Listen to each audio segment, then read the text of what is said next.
gentlemen, welcome to Mega Cebu 2019 Candidates Forum. Now, your hosts, Mega Cebu advocate Ms. Caroline Ballesteros and the online editor of the Freeman, Mr. Gilbert Ocao. Of course, good morning to everyone here in the hall. Our students from the University of San Carlos, and more will be coming later Yes. on during the show. Yeah, and we would like to acknowledge the organizers of this forum. Actually, like we have been saying during the past forums, no nga, every time mag-election ta, naagit tayo candidates forum because we would like to give the public a chance to get to know our candidates better. That's right, Ma'am Carol. And So this is really a good avenue for candidates to, Yes. to tell the people why they deserve their vote. Right. And actually, for the first time in 2019 nga election, atong giapil ang senatorial candidates. That was the entire month of March, That's where right. it was kind of exciting. Okay, something exciting happened. Okay, but Very interesting. the people were able to make up their minds. Start making their list for senatorial candidates and even party lists. That's right. And I'm sure the University of San Carlos will never forget that very interesting historic moment. Historic Anyways, moment. yeah. So But this. today, Ma'am Carol, very exciting. Okay, we begin with our local candidates. Right. The entire month of April pod is dedicated to our local candidates, gubernatorial and those vying for the positions of mayor, vice mayor, and even district representatives. Okay. Ma'am Carol, let us welcome to the stage Ms. Grace Magalzo Bualat, Faculty of the Department of Political Science, School of Law and Governance of the University of San Carlos, to give us the mechanics of today's forum. Maayong buntag sa tanan, as we continue our critical discernment, in order to ascertain the candidates who would genuinely look after and promote good governance and our common good, allow me to read and discuss the ground rules and mechanics for both candidates and audience. Starting with the ground rules and mechanics for candidates. Number 1, this forum shall provide a platform for both candidates and voters to engage each other and to guide the discernment of voters in their choice of candidates in the May 13, 2019 elections. We would like to remind each and every one that this is not a debate. As per COMELEC rules and guidelines, the format will not tolerate grandstanding and or overexposure of selected candidates. Number 2, candidates must address the question, what can you offer Cebu province in general and Metro Cebu in particular as it experiences urbanization? Number 3, campaign videos and banners will not be allowed in the forum. Only a 5-slide PowerPoint presentation is allowed, and only if it is aligned with the candidate's message or answer during the opening remarks and the facilitated discussion.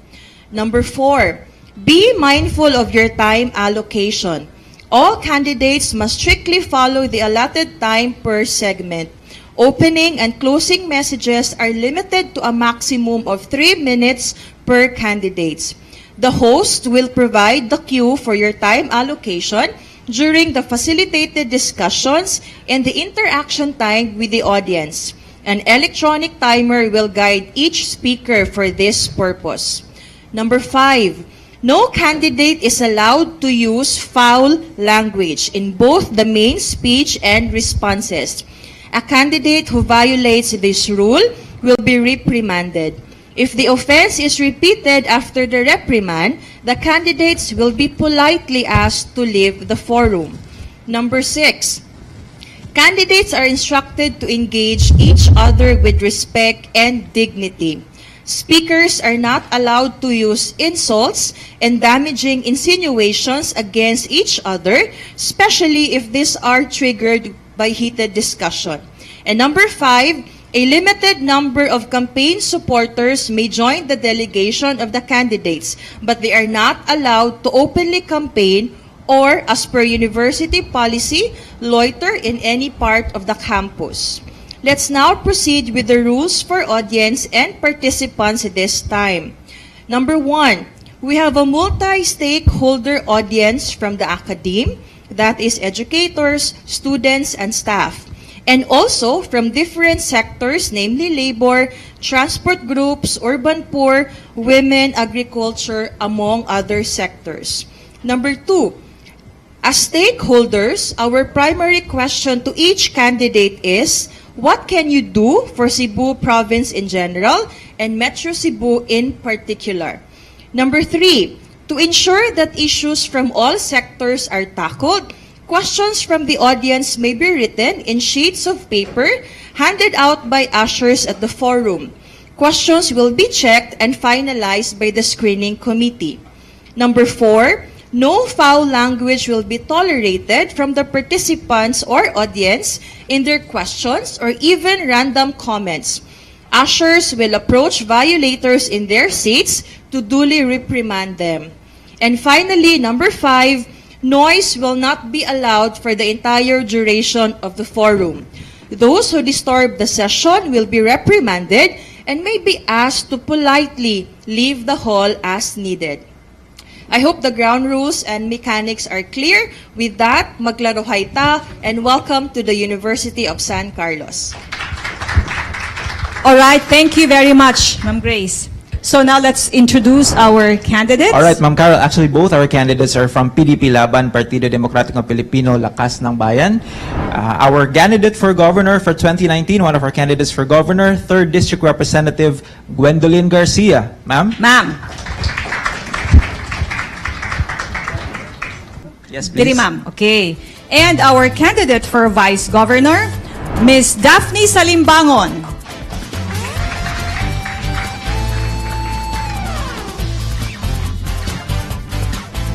Hello. Kanatay Good morning, ma'am. Mga kuan kanang the power team kanang mga women mga empowered women. I'm Okay. starting to get intimidated here on stage. Okay, you're the only one. Anyway, would like to welcome both of you, ma'am. We are so glad nga kiboming busy kaayo mo sa pagpangampanya. Pero you still took the time to come here. As we were saying, no, many were chosen, but few chose to come. So thank you very much for coming. Thank you both for First lang, kumusta na ma'am ang atong kampanya? First of all, no, maayong buntag natong tanan, atong mga estudyante, ang atong mga media nga aniya karon, maayong buntag. Ang kampanya, pertigid hinoon. Pertigid namong tuyok-tuyok sa tibuok province. In fact, not a single island. Wa na mo naadtuan. Amo na ginang naadto ni Governor Wow. Gwen. Ikaw, ma'am, how are you? So, we're so happy to have you here. Salamat kaayo Carol and Jobert. May buntag sa tanan atong mga estudyante, ang atong mga organizers, and of course ang nagtan-aw nato ron. Yes, No? Through all forms of media. Yes. Well, it's like deja vu. Kay 9 years mo man akong gibuhat. Mhm. Magtuyok-tuyok sa tanan mga lungsod, tanang barangay, ang mga Yes. isla. And well, here I find myself doing it all over again. Right. It's an exhilarating experience to once again meet the people who are out there. Okay. Labi na ang atong mga kaigsuunang Subuanon nga walay laing venue, no? Dili sila maka pakita sa ilang kalipay o kasubo or ang ilang mga yango-ngo. Kay tuam sila slayo, pero kay among giadto madungog na namo karon. Okay. Ug makita sad nako ang sitwasyon gyud ang nahitabo karon sa probinsya sa Subo. Okay. Just to inform our audience, no, those who've been watching us from the very beginning, magpalahi ta karon. Usually we we have time for our candidates to give an opening statement, but karong buntaga, because we really want to get to the kanang meat of it na gyudayon, largo ta Q&A. Okay? And okay raman pod nila. Diretsyon na Q&A. Yes, of course. Okay. Okay, So, Ma'am Carol? ang ako lang usa ka pangutana pod, ma'am, I know that of course I know Congressman Gwen, no? But ma'am, are you a newcomer in politics or or sa dito ba sa inyong district nidaga na ba ka in the past? Wala. Nagdagan ako in the past, but unfortunately, wa man ta kadaog, so karon nibalik na sad ta. Okay. What got you to join this political race? Well, first of all, Ako unta tong amahan si Congressman Benhur Salimbangon, siya Okay. gid unta to ang gipili nga maoy mahimong bisi gobernador. But tungod kay last term naman sa akong amahan karon, pero tungod kay naa pa man gud siya dako pa kayo nga plano for the district nga dili niya pwede biyaan mo na niingon siya nako nga of course sa age pod niya murag kabaw man siya, grabe ni kakugihan ng atong gobernadora, wa man ni kapoy-kapoy. So ingon siya, di na magsilbi na ako, murag mas mayo sigurong ikaw kay bata-bata pa man ka. Okay. Okay. Pero naman to'y dako kay energy pa pud si Sir. Kay, we actually had him in our last candidates forum, I think 3 years ago. And he didn't even look like kanabang, murag kanabang may edad na. Anyways, so, oh, mali pa ito siya. Yeah, oo. And I know of his vision. He was really wanting to have an airport there, no? So anyway, ang una na itong pangutana, si Ma'am Gwen. I know, Please call me Congresswoman. Ha? Gwen, oh, sige. Maikog masad ta, pero sige na lang, Gwen. I know... Mga bata, Gwen, malang ganit tawag na. Mo ba, mama? Sige, okay. I know that naagid sa imong kasing-kasing ang Mega Cebu because you started it. Okay, wag basig was la kahibaw when Mega Cebu started in 2011, it was Gwen. Okay, murag lain pa man okay, si Gwen who started it all. Okay. So, unsa na may tan-aw nimo sa nahitabo karon sa Cebu after all these years, even with the Mega Cebu program? Unahon ako sa itong MCDCB, no? Yes, yes. Started from the MCDCB. Yes, yes. The Metro Cebu Development. Development and Coordinating Board. Yes. And ang nakanindot adto kay ang private sector ug ang public sector nagkapareha guna-huna. We came together. I represented the public sector as governor of Cebu and Mr. Bobby Aboitiz represented the private sector. Ang iya sa tinguha gyud nga ang Cebu will be elevated to the next level as always, no? This quest for excellence and this empathy for the problems that existed which affected the Cebuanos. That's what really drove him to come talk to me and we nag-meet ang among mga huna-huna because I also knew that if we were to propel Cebu to be the model for other provinces in the entire country, we needed to address basic problems which cross territorial jurisdictions of the 44 towns and the 7 cities of the province of Cebu. Ug mao tong nahimo tong MCDCB. Ang key didto nga kinahanglan leadership, nga kinahanglan duha man to ang co-chairs, ang gobernador and Mr. Bobby Aboitiz. Kinahanglan ang duha magpakita gyud nga they were as passionate about the aim of Metro Cebu, MCDCB, the vision and goal of MCDCB. I am glad to hear that the private sector continues to be as passionate and as strongly committed to address the increasing problems of the what we have defined now as Mega Cebu. Kaya ang Metro Cebu, which we were also able to define, in fact, we extended then the coverage of Metro Cebu to as far as Danau City in the north and as far as Karkar City in the south. Karon na-evolve na, no? Because I was also aware that other local government units that were not covered by the Metro Cebu definition or territorial geographical definition started saying, how about us? We have the same problems about solid waste management, even about peace and order, traffic management. Mao nang I congratulate the private sector for taking that step forward and now recognizing that it is not only a matter of a number of cities and towns involved, but it is a matter of involving the entire province. Right. What have you learned from public and private partnership, ma'am? That it's very effective, actually. We were able to enter into several PPPs before. In fact, we were able to package the first public-private partnership through the bulk water supply, which we entered into with Manila Water, producing 35 million liters per day, harnessing the Luyang River. So, kuani, above ground nga source, which is now supplying Metro Cebu. It is very effective because while government continues to be concerned about other problems and is required to focus on social services, the private sector is there to really continue the operational work while we get too busy sometimes and caught up in other governmental concerns. Unya, there is more sustainability and there is more continuity with a passionately engaged private sector. You see, diri goods government, diri sa public sector, elections determine the next vision or perhaps the next passion or non-passion of the person sitting. I like the way she said it ba nga kanang elections determine the next vision, no? Yeah, so walay continuity, no? So it would be nice nga kay ang private sector will never be elected man. They're always there. So they're the ones basically that's kumbaga helping the private sector push all of these plans. But Okay. that's also the sad thing about government, because there's really no continuity. It depends on who is sitting. And most likely, if ever the one sitting comes from another political group, it will never continue the projects of the other, of the predecessor.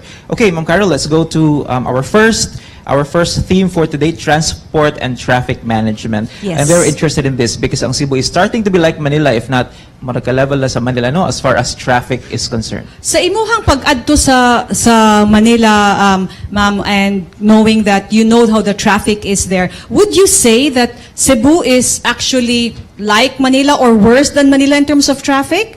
That first question. And then, next, of course, follow-up question is, how do you think can we solve this traffic problem? When you are governor, again, and with Is that you... already a statement of fact? What do you think is, pasig prophetic to, no? What do you think is the solution to all of this? Let's start with you, Ma'am Gwen. Okay, your first question sa akong pag-adto sa Manila, unsa may akong Oo, ikakumparar with the traffic that we ikakumparar, have because here. people are saying it's Yes. worse than Manila. In some parts, yes, it's worse. You know, ang ato mang good handicap, wala tay MMDA. There is no clear definition of a body that takes care of traffic that expands or extends throughout our defined Metro Cebu. Doon naman dito yung Metro Manila Yes. nga Development Authority nga ang iyang authority, ang iyang power goes beyond the individual LGU authority over certain roads that should be managed by an overall body. Kita wala. What we had was the MCDCB. Nga unta, we would call all of our town mayors and city mayors together, and for all of our city and town mayors to accept the fact that we need to work together here. Nga kinahanglan nato ni klaro nga ang atong territorial boundaries are in effect artificial when we talk of traffic. Kay magkanat-kanat man na. Yes, that's true. So what is happening here? You see the emergence of ilang kaugalingong traffic rules kada LGU. I know of certain LGUs nga doon na ilang kaugalingong traffic lights nga sila'y namutang. Unya sila'y magbuot og unsa kadugay nang maghuwat ang mga sakyanan on a national road kay mo cross ang 5 ka pedicab diri sa ilang municipal road, crossing the national road. That should not be. Mo na atong handicap kay dito sa Manila basta mag-istorya tag EDSA, mag-istorya tag katong mga major arteries, ang magbuot diha MMDA. Dinhi ang atong national roads depende og asa dapit mo traverse kini nga boundary to the next boundary of this LGU, sila'y magbuot kung unsao na nila pag-manage. Time and again, I have complained to the DPWH. At least I was trying to look for an agency nga maubay maka hatag o matawag nato rhyme and reason in managing the traffic. National roads pa lang gani. Di ta mag-istorya og mga city The local or roads, yes. municipal roads. Because this is what affects all of us. As we try to go to the north, mo ta sa south, agi man tag national road. And one time I complained to the DPWH nga ngano man na kanang traffic light and a certain LGU pahunungon, and you have really blocks and blocks and blocks of na standby ang traffic sa national road kay gipahunong og, let's say naa naman na yung mga kanang seconds diha sa traffic light, pahunongon og 135 seconds kay mo cross ang 5 ka buok pedicab gikan sa from one point to, pero kay national road ni traverse sa municipal road ni traverse sa national road, and you see traffic getting held up for sometimes even kilometers kay naghuwat atong mo cross tong 5 ka pedicab. And I said, look, can you please help and come in kay national road man ni inyo man tingali unta ni nga jurisdiction, and all that they could do was give me a traffic count nga on this particular time they conducted a 24-hour traffic count, ingon ani ang volume of traffic that crosses or uses the national road, and their recommendation was dapat pagamyan na lang tong number of seconds nga pahuwaton, but they could not impose Why, ma'am? because they don't have that power. Okay. That is what the That's what they're saying. DPWH told me. Okay. The DPWH jurisdiction is in the construction Okay. of infrastructure. It's Department of Public Works and Highways. Traffic management is not part of their scope. Okay. Yeah, So how do supposedly, we- Mangud, in Manila, it's MMDA. Yes, yes. We don't have that here. That's right. But how do we address this, ma'am, now that we have identified the handicap locally? We should make MCDCB more active. There should be more active participation of the public sector, particularly the governor. Provide leadership Okay. and state in no uncertain terms to the other LGUs that are affected that we need to work together here. Perhaps we could create another Yes. body that would be respected even in just so far as traffic management in our national roads are concerned. Okay. I think the objection there will be, Mangod, from the local government units is because this national road, LGUs are actually it cuts across an entire LGU Yes. jurisdiction. Like example, agi kag Talisay. If this is a national road, you have Talisay here. Na may mga mulabang. So how do you make them labang? And actually, one problema because you see tricycles in the national road and they're not supposed to be there. Yes. And ang nakalisod, kung magbutang na sila traffic lights, there is no proper study of the traffic vehicle count. Kung pila bagyod na ang mulabang, kunya pila man na ang mahunong, pila pod ang naggamit sa national road, nga gitraverse og municipal road. Wala sila klaro nga traffic count. And when they do that, sometimes I find it arbitrary nga pahunungon og dugay kaayo ang mga sakyanan sa national road nga pipila ra ka sakyanan ang mo cross over to the other side. Okay. Should you get elected again as governor, Ma'am Gwen, how would you make the LGUs cooperate as far as creating a body is concerned? Because others might oppose. Aside from your strong leadership, which you already mentioned earlier. But that's just the key. And Yeah. that is the essence of it. Yeah. Because local government units, you have your mayors, they are leaders in themselves. Yes. So they need to find and see and believe in the leadership for them to be able to cooperate. True. But Okay. kung moadto kag MCDCB nga meeting, wa gali diha. Ang Okay. supposed to be mo head. Unya, nothing productive comes out of it. It's not fruitful enough because there are no decisions made. Yes. Then you cannot get the LGUs on board. Okay. Okay. Ma'am Daphne, comment please. Kung muadto taglaing lugar, for example, Hong Kong, Singapore, ana, naamo na sila ilang traffic rules and regulations. Kita Filipino, if we go there, musunod man lagi ta. Pero kung kita diri sa atua, medyo gahi kay tag-o. Now, sa akong experience going to the north, sige taghangyo nga paninduton ang dan, palapdan ang dan, karon napalapad na. Ang mahitabo usahay kaning ato ang mga kaigsuunan, magbutang og tent diha sa daplin sa dan, maghaya, anha gyud ibutang dinha. So another cause of traffic. Dili pwede parkingan, di gyud mahitabo bisag unsa og sulti mo parking gihapon, another cause of traffic. So para nako is as simple as disiplina gyud siguro. And we cannot tell everybody nga, "Oy, ikaw mo ni mong buhaton na." I think it should start from us. Actually, that's true. It's again, this is a public-private partnership. Well, the government does its job. Ang mga tao pod also should do their job. Kaya mo sa siya makahatag og labad-labad. Kay kanang mo parking gid sa dalan, no? Unya magpaugat gyud, no? Kanang ka-experience mata na. So nagreklamo ko, paugat gyud. Bisag mga tricycle, paugat gyud. So it's a cooperation, no? And discipline is needed gyud. If I may add Yes, to ma'am. that, Yes, please. Taking off from what Vice Governor Daphne said, it's true, discipline. Ang ako, sad, ikapuno, mo lagi na, if there is a sure fire, shall we say, kay baw sila, nga kung di sila musunod, naagyo'y penalty, dunay consequences, makakita agyo'y kaglarong disiplina.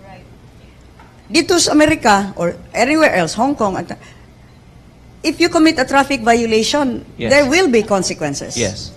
Dinhi, everybody looks the other way.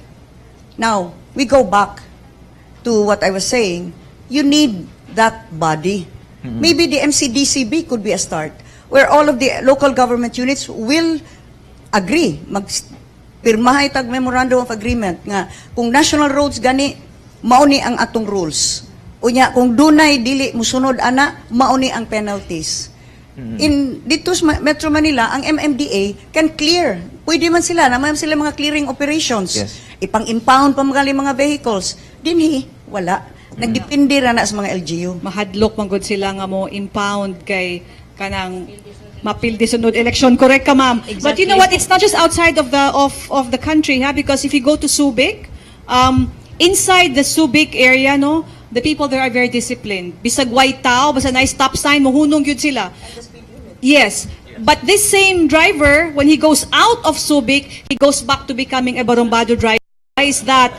That's true. The same driver, because they know that when they're inside Subic, dakpon yun sila.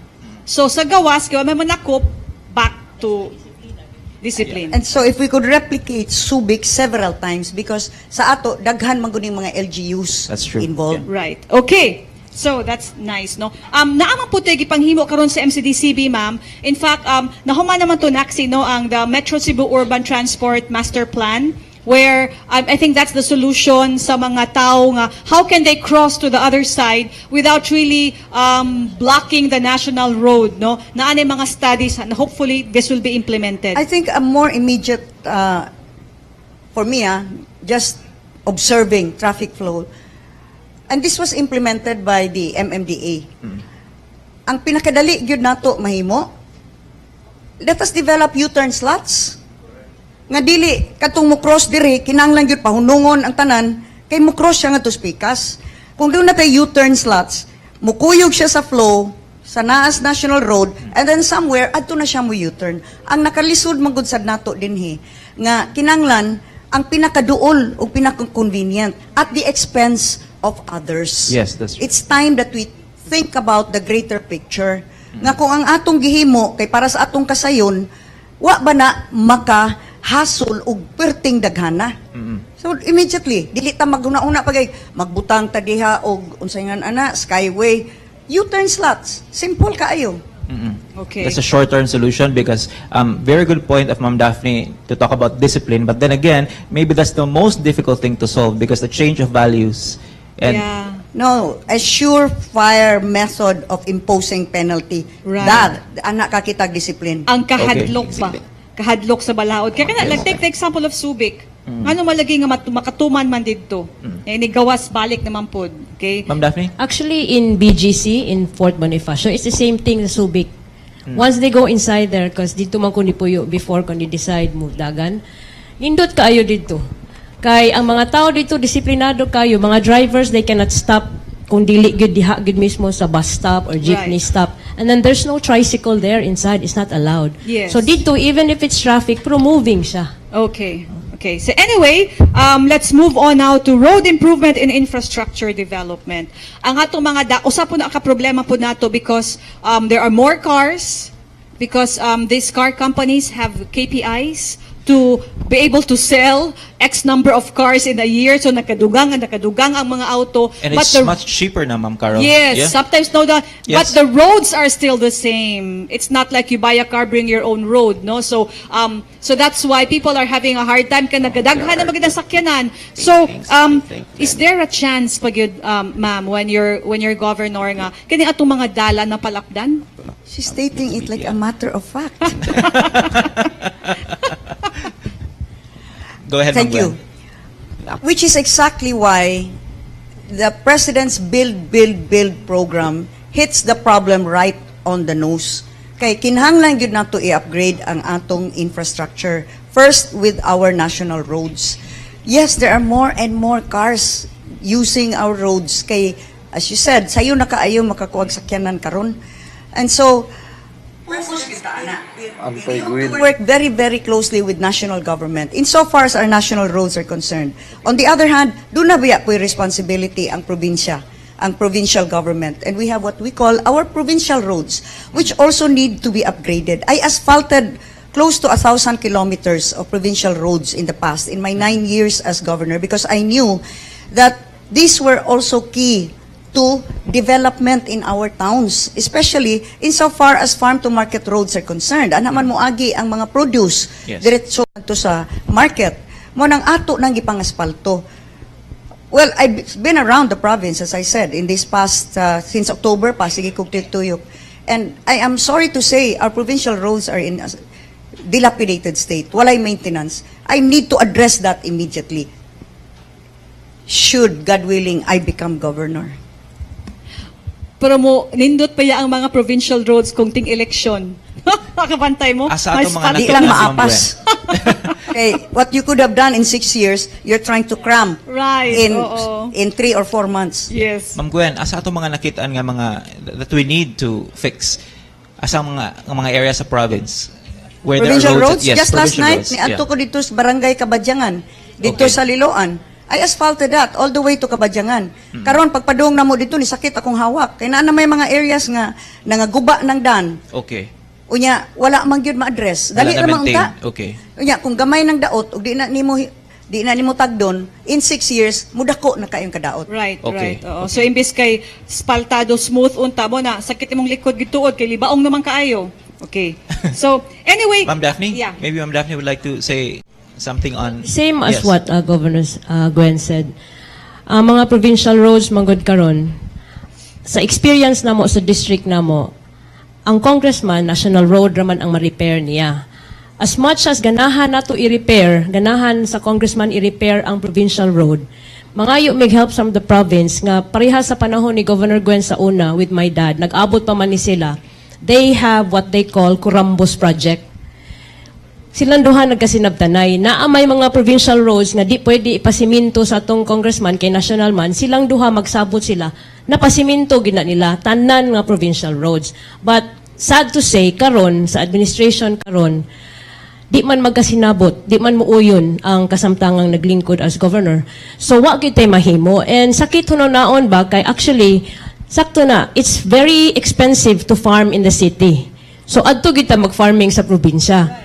The thing is, how can we help also address the needs of the people nga matabangan nato sila elevate sa ilahang pagkabutang kung ang atong mga provincial road bati kaayo. Pagpadung pa lang diri hasol kayo if only pareho sa time ni Governor Gwen sa una nga napa-aspalto na, napasiminto na. Hanoy na lang gitin taon kayo nga atong mga kaigsuonan na farmers dito nga moari diri sa syudad. Ma'am Daphne, if you win as Vice Governor, how can you help Ma'am Gwen, if she wins again as governor in the provincial board because you'll be heading the provincial board as chair?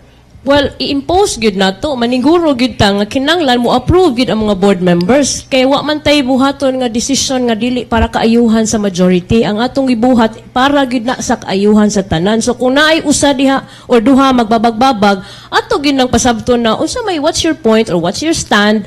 Why dili man if gibutaran ka sa mga tao, that means the people are expecting you to work for them, to work together with them, nga ikaw ilang sangpiton nga makatabang kanila. I'd like to ask you, Ma'am Daphne, because daghan ka ng utana ani, because your father talked about really having another airport in Bogo. Kumusta na ang atong project dito? Okay, at the moment na-approve na. So I think it will be done in Medellin. In fact, ang among family, si Mariquita Salimbangon Yong, my auntie, the sister of Congressman, ni-donate siya 2 hectares para tukuran sa katong unsay tawag kaning sa airport terminal. So, ang runway. So now, we're just waiting na lang for the time na igbalik siguro nilag session, although it's my father's last term, ang mo take over is my mom. So that's why diha dapita mas maka-focus ng akong papa ug unsaon gyud nga para ma-push but definitely 100% ma-push na gyud siya. Is that going to be an international airport or a domestic airport? Well, they're looking forward to be an international airport It will be also. good though because a lot of people come to Cebu because of Bantayan, you know, those areas there. Malapascua. Malapascua. Yes. So diretso na sa dito. Yes, para pod mas to ease the traffic sa airport nato sa dinhi. Right. Daghan na kayo permita ma-delayed ang flight because magdungan-dungan og landing ang mga eroplano. Or kung di ka landing, like several times it happened doon, like overnight, ka na ay mo, murag ma-stock up diri ka. Yes. Why laing ka landingan? Exactly. So, yeah, they go elsewhere. So that could that'll be nice. another help also. That'll be very good for Cebu. Okay. If we can jump back a little bit to traffic management, Ma'am Carol, your positions on proposals for a mass transport system in Metro Cebu, in Mega Cebu? It's the only way to go. Okay. Kay sa ato nakita karon unsa man, how does the riding public katungay mga sakyanan no get from one point to the other point?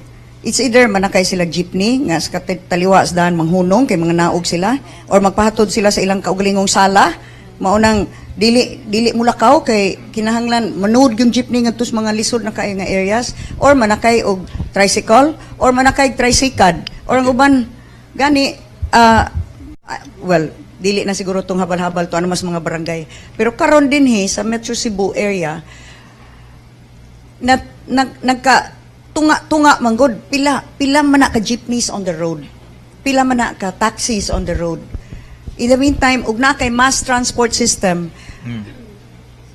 Pila naman na kalibo nga pwede makasakay ni ana nga dili na kinahanglan tuang adto sa mga jeepneys manakay. What do you think is the pinaka-ideal nga mass transport system? Is it the BRT or LRT? Or both? Of course, it's the LRT. Kay but unsaon ako I'm trying to figure out. I'm trying to keep an open mind no anang Yeah. BRT. Pero kung naman kung BRT, kinahanglan dedicated lane. And look at our roads. As you said, kuwang na, we are not keeping up with the volume of traffic. Kay daghan na kaayong mga sakyanan. Think about it. Kung mag-dedicate pa kag usa ka lane para sa bus, para sa atong bus transport system, you are going to narrow the available space for the burgeoning volume of cars that's Okay. happening here right now. Our Metro Cebu national roads need to be first kinahanglan nato palapdan usa na. Kay aron makaingon ka nga pwede kaning usa ka lane para na sa atong BRT. Pero sa pagkakaron, given our existing infrastructure, this is just the way I see it. Of course, there's an ongoing debate about it, but simple lang nako nga tinamban nga paghuna-una kung kuhaan pag yun nimong space kung diin naa ng mga sakyanan ron nagdagan musamot ug kakipot ug musamot ang traffic. But the ongoing discussions at BRT is primarily Cebu City, no?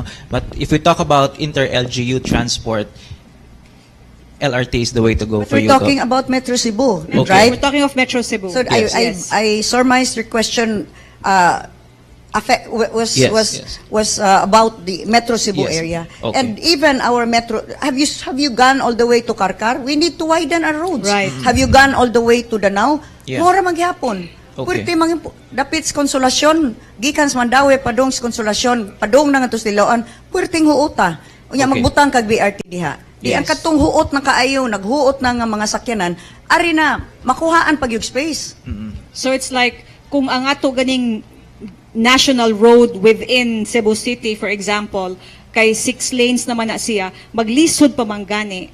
How much more within If we dedicate a lane Yes, for yes, the BRT. difficult, yeah. Okay. Ma'am Daphne?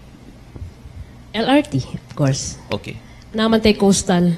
Pwede man coastal kaysa kanang sa roads. What do you think of a fourth bridge mainland Cebu to Mactan? Do you think this will work? It's already approved, right, in the part of Yeah, the urban part, transport yes. master plan, yes. Are we addressing traffic or you're talking about the Traffic economic also. viability of a fourth bridge? Because there's no traffic yet, right? Okay. What's happening is ang traffic nato na sa first bridge, second bridge, and now Yes. nigamit sila ng Kansaga Bridge nga. Yes, yes. Maunay mo connect sa kaning atong North Coastal Highway. Oo. Okay, a fourth bridge which connects Cordova to asa ni? And that's the third, ma'am. Basically, Oo. the third na siya, Cordova, That's Cebu. the third. O na Yeah, may well, fourth Technically coming. speaking, yeah. MEPSA, Padong, Konsolasyon.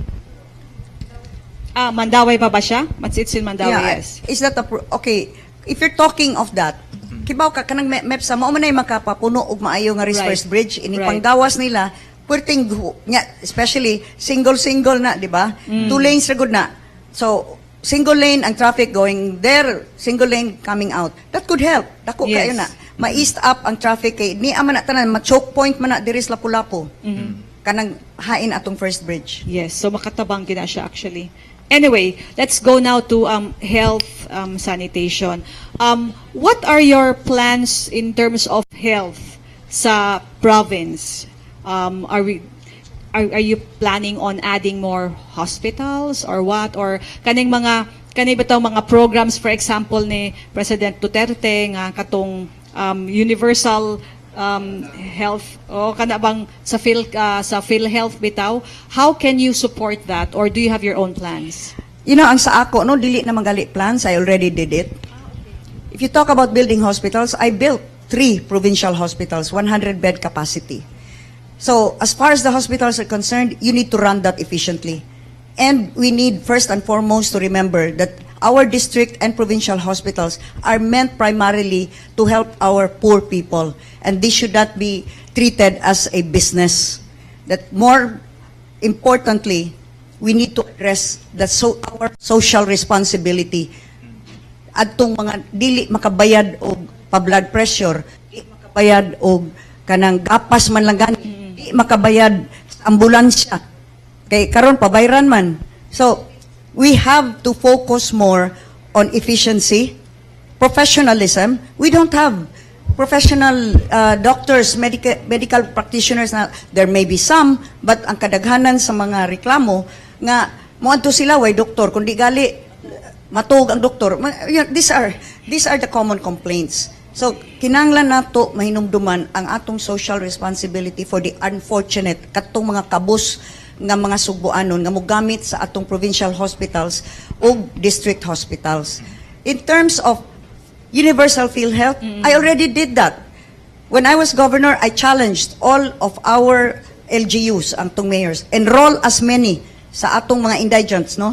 Enroll as many. If you will enroll 5,000, tugbangan ka sa probinsya og another 5,000. Aron mas daghan ang atong ma-enroll sa PhilHealth program. At one point, the province of Cebu had the highest enrollment in the PhilHealth program. And we enrolled all of our barangay officials, barangay health workers, barangay tanod, baha, tanan bantay dagat, tanan who were working in the barangays, libre ang ilang enrollment sa PhilHealth.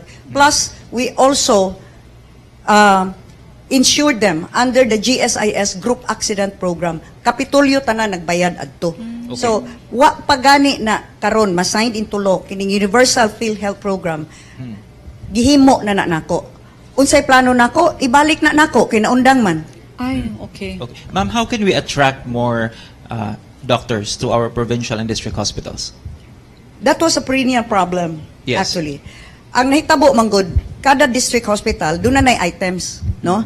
Ang head, unya, doon na sila yung mga pangalan, MHO, whatever, no? Unya, doon na particular nga sweldo. The thing was, once doon na kay na-appoint diha, unya, assign ka o usa ka district hospital, unya, mag-absent ka, why mo puli nimo? Unya, usay vacant ang position, kay dili, way ganahan mo trabaho nga to sa Bantayan, way ganahan mo Yes. trabaho, kay doon naman tayo district hospitals Bantayan, doon na tayo district hospitals Camotes. Worse, nahinumdo mo ni atong exodus of doctors na ngadto na sa Amerika, unya, kay mag-nurse, Daghan man ni adto ang appointed na, doon na CSC, di ba? Ni pasar na sa civil service, appointed na to that position. Mulive. Inig-leave nila, they're gone for what? 4 months, 6 months? Kay tuang adto nangita og better opportunities sa Amerika. In the meantime, walay doktor. What did I do?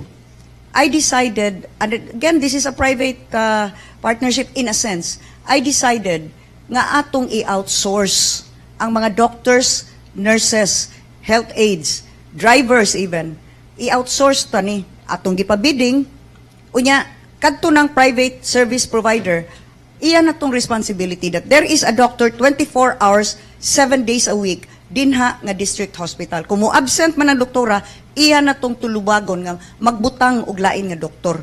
That way, we were able to ensure that there would always be a warm body occupying that position.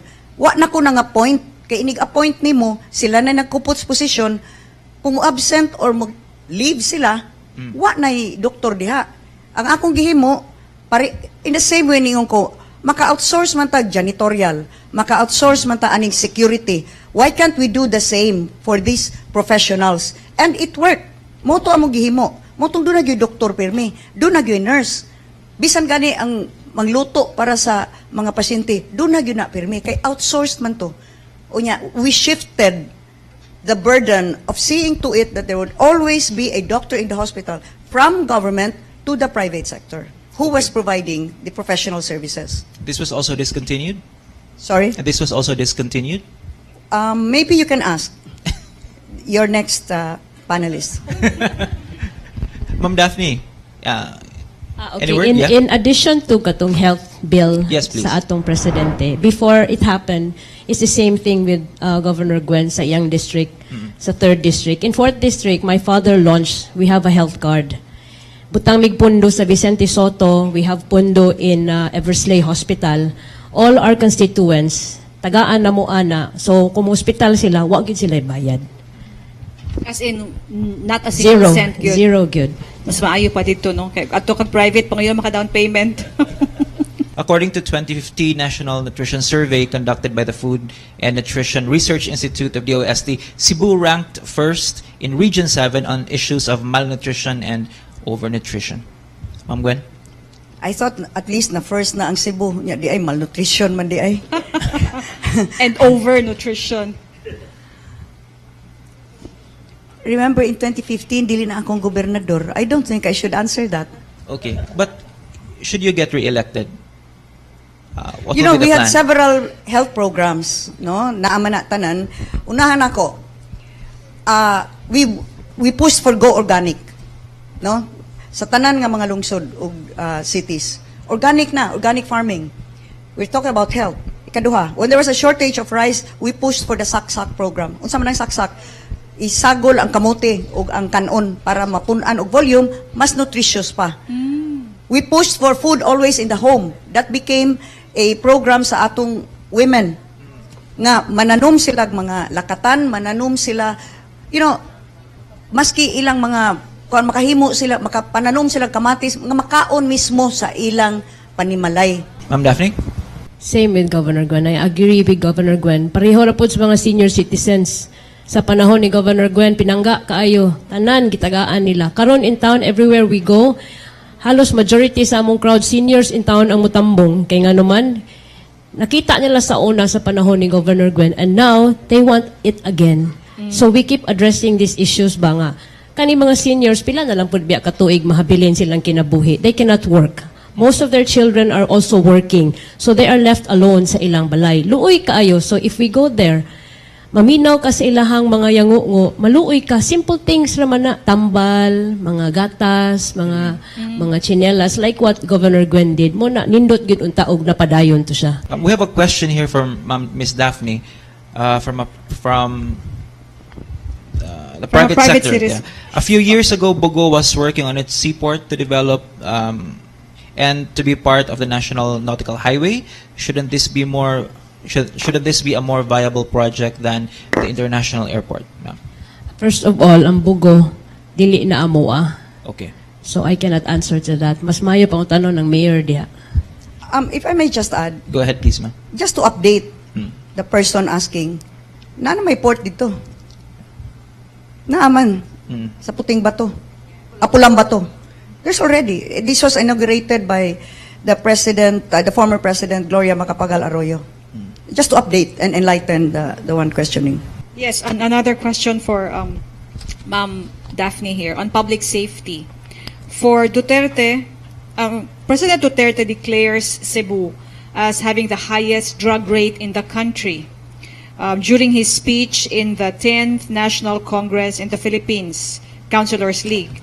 Okay, what are the policies that you want to pioneer if elected as Vice Governor that will address the drug problems in Cebu? Okay, first of all, mubalik na sad ko sa kanang disiplina, no? Ang drug problem nato dinhi, it's been an ongoing problem ever since. Bisag kinsa pa ng presidente ni lingkod na karon lang ni nga murag na answer ang question because ang atong presidente karon mo ni ang number one priority to stop the drug diri sa Pilipinas.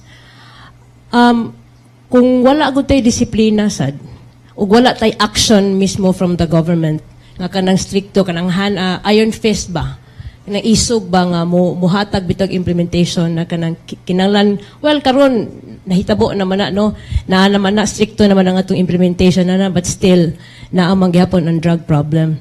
Ang problema anak karon is para lang nako no sa akong pinubre nga analisar. Mas mayo siguro mo-work ta together with ang atong sa government, kita sa private sector ba para matabangan na to address ang issue bahin sa drugs.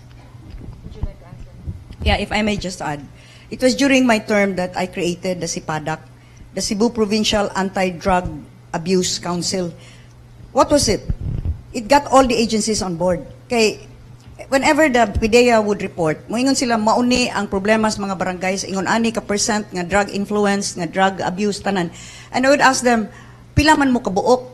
We're thinking of the Cebu Provincial Peace and Order Council, of the Regional Peace and Order Council. And they had what? 38 people, personnel sa ilang regional office to address the entire region. So I said, you cannot just do it alone. Pwede ka mo ang spearheading agency. But let's get the PNP. Let's get the Armed Forces of the Philippines, even the NBI, the DSWD, other agencies that can help. Yeah, that is the essence of CIPADAC. Ang kini nga problema needs all hands on board. Mo bitaw tong at my time, during my time, ako'y chairman sa RPOC.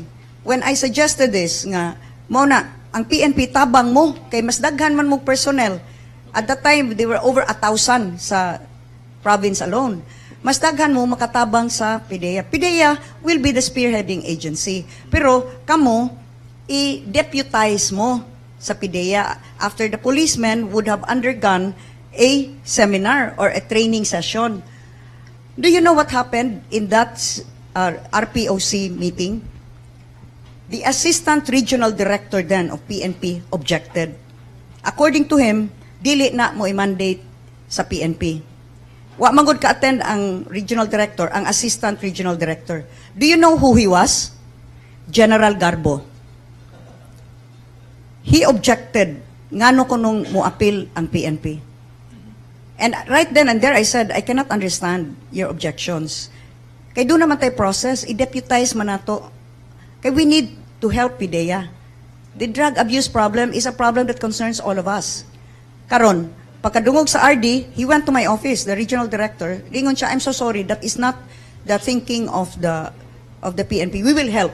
And we in fact deputized. The province spent for the training and all over 1,000 PNP personnel. Kay para makatabang kay kani sila down to municipal level, kutubs barangay, kay bawo sila what's going on. We got the LGU on board, ang mga mayors.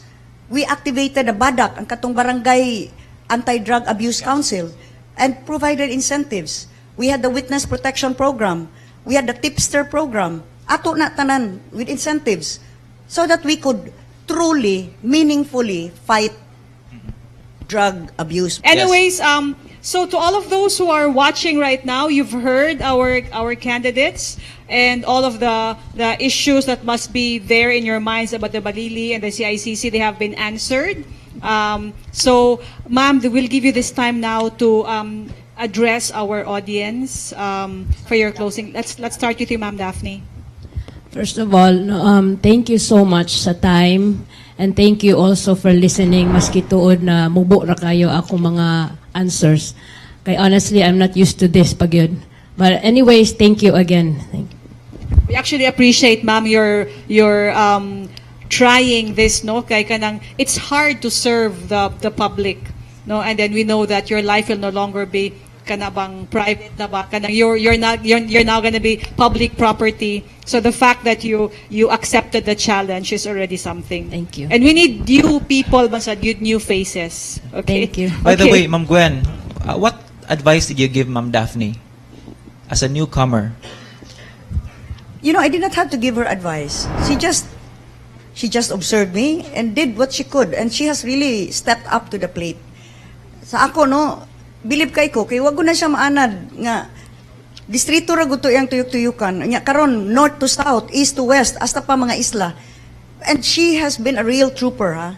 Bisang paglisod kaayo, she's a 4-year-old, and sometimes she gets calls, nahog mong anak ay pulbida, nya naami nagatubang mi dito pulong-pulong or whatever, and yet she has to keep her composure. She has been a real trooper, and I really admire her for that. Okay, so anyway, we wish you all the best. Ma'am, your closing statement. Well, let me first address kay mao man gyud na ilang gisigig daot nako the issue of corruption, which si Ramon talked about. Sagdi na lang ng corruption. Ang ako lang hangyo, do not judge me. The cases are in court. You know, dito sa korte na hard evidence. Unya, adto dito, ang mga justices, maoy mo desider. Because I do believe that the rule of law will still prevail over and beyond political persecution. So let it be, naamana sa Sandigan Bayan, kaning Balili, ang CICC as ombudsman, and by the way, may disqualification cases, no, dismissed na sa COMELEC. Let it be. Before commenting. But if you wish to comment, palihog, get all the facts straight. Before just flying off the handle, picking up a word here, picking up another word there, and saying, maramang ko na akong nabasa sa newspaper. Primary rule baya sa Biblia, judge not, so that you will not be judged. Now, insofar as my plans for Cebu is concerned, you know what? I've already done it. Monang, I'm not too much on making promises. Dili ko daghag slogans or daghag mga sulti. Because my principle of governance is encapsulated in these words. Dili sulti ang pabuhaton. Buhat ang pasultion. That's nice. Thank you very much. Our Alright. first guests Yes. for our local leg. Yeah. Kumbaga. So, do we have the recap also? Okay. So we actually captured all of your statements, and then we're going to show you so that you could agree if we were able to capture it right. And then when everything's okay, we will let you sign the bugsay. Okay. So let's start with.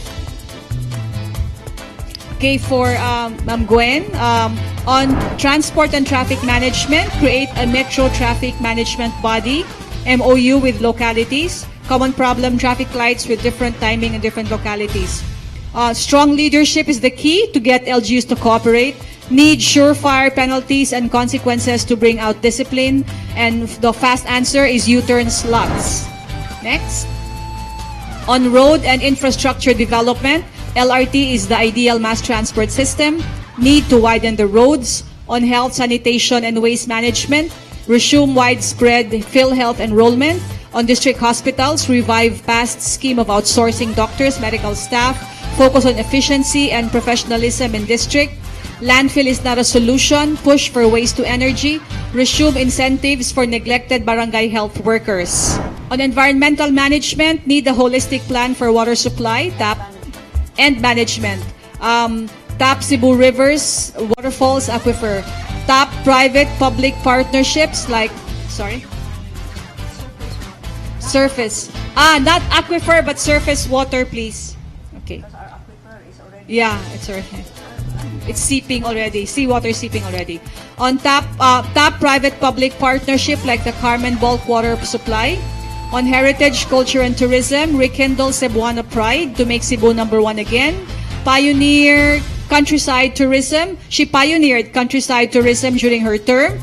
Suri-Suroy and Pasigarbo. On public safety, resume interagency task force on criminality to fight drugs and crime.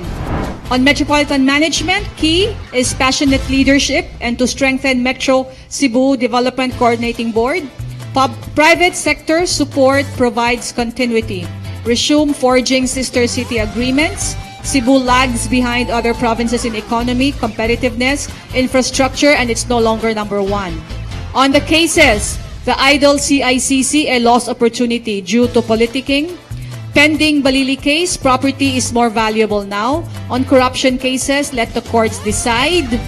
On Capitol's Plan 20-story building, wrong priority.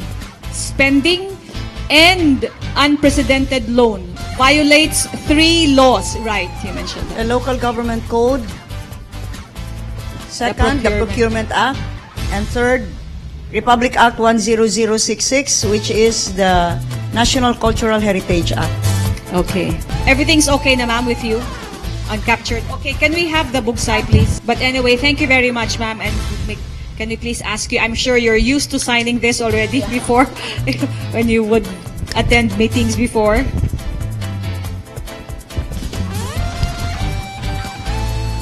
Okay, thank you. Can we have Ma'am Daphne slides, please? Okay. Transport and traffic management, we need discipline. Road improvement and infrastructure development, the governor and congressman must work together to fix damaged provincial roads. Board members must approve projects that benefit the greater majority. On public safety, private sector needs to work with the government to address drug problem in Cebu.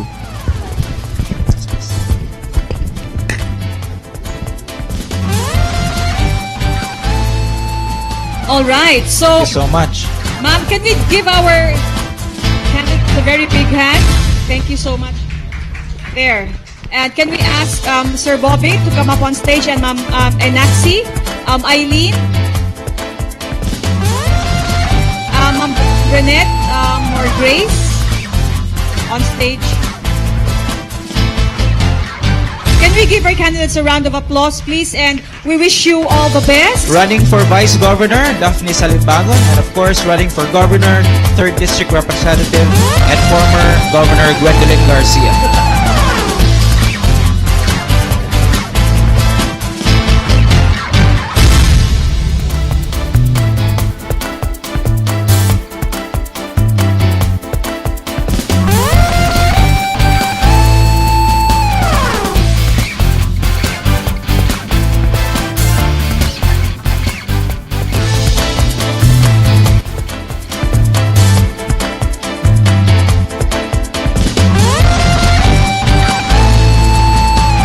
Ladies and gentlemen, welcome to the Mega Cebu 2019 Candidates Forum.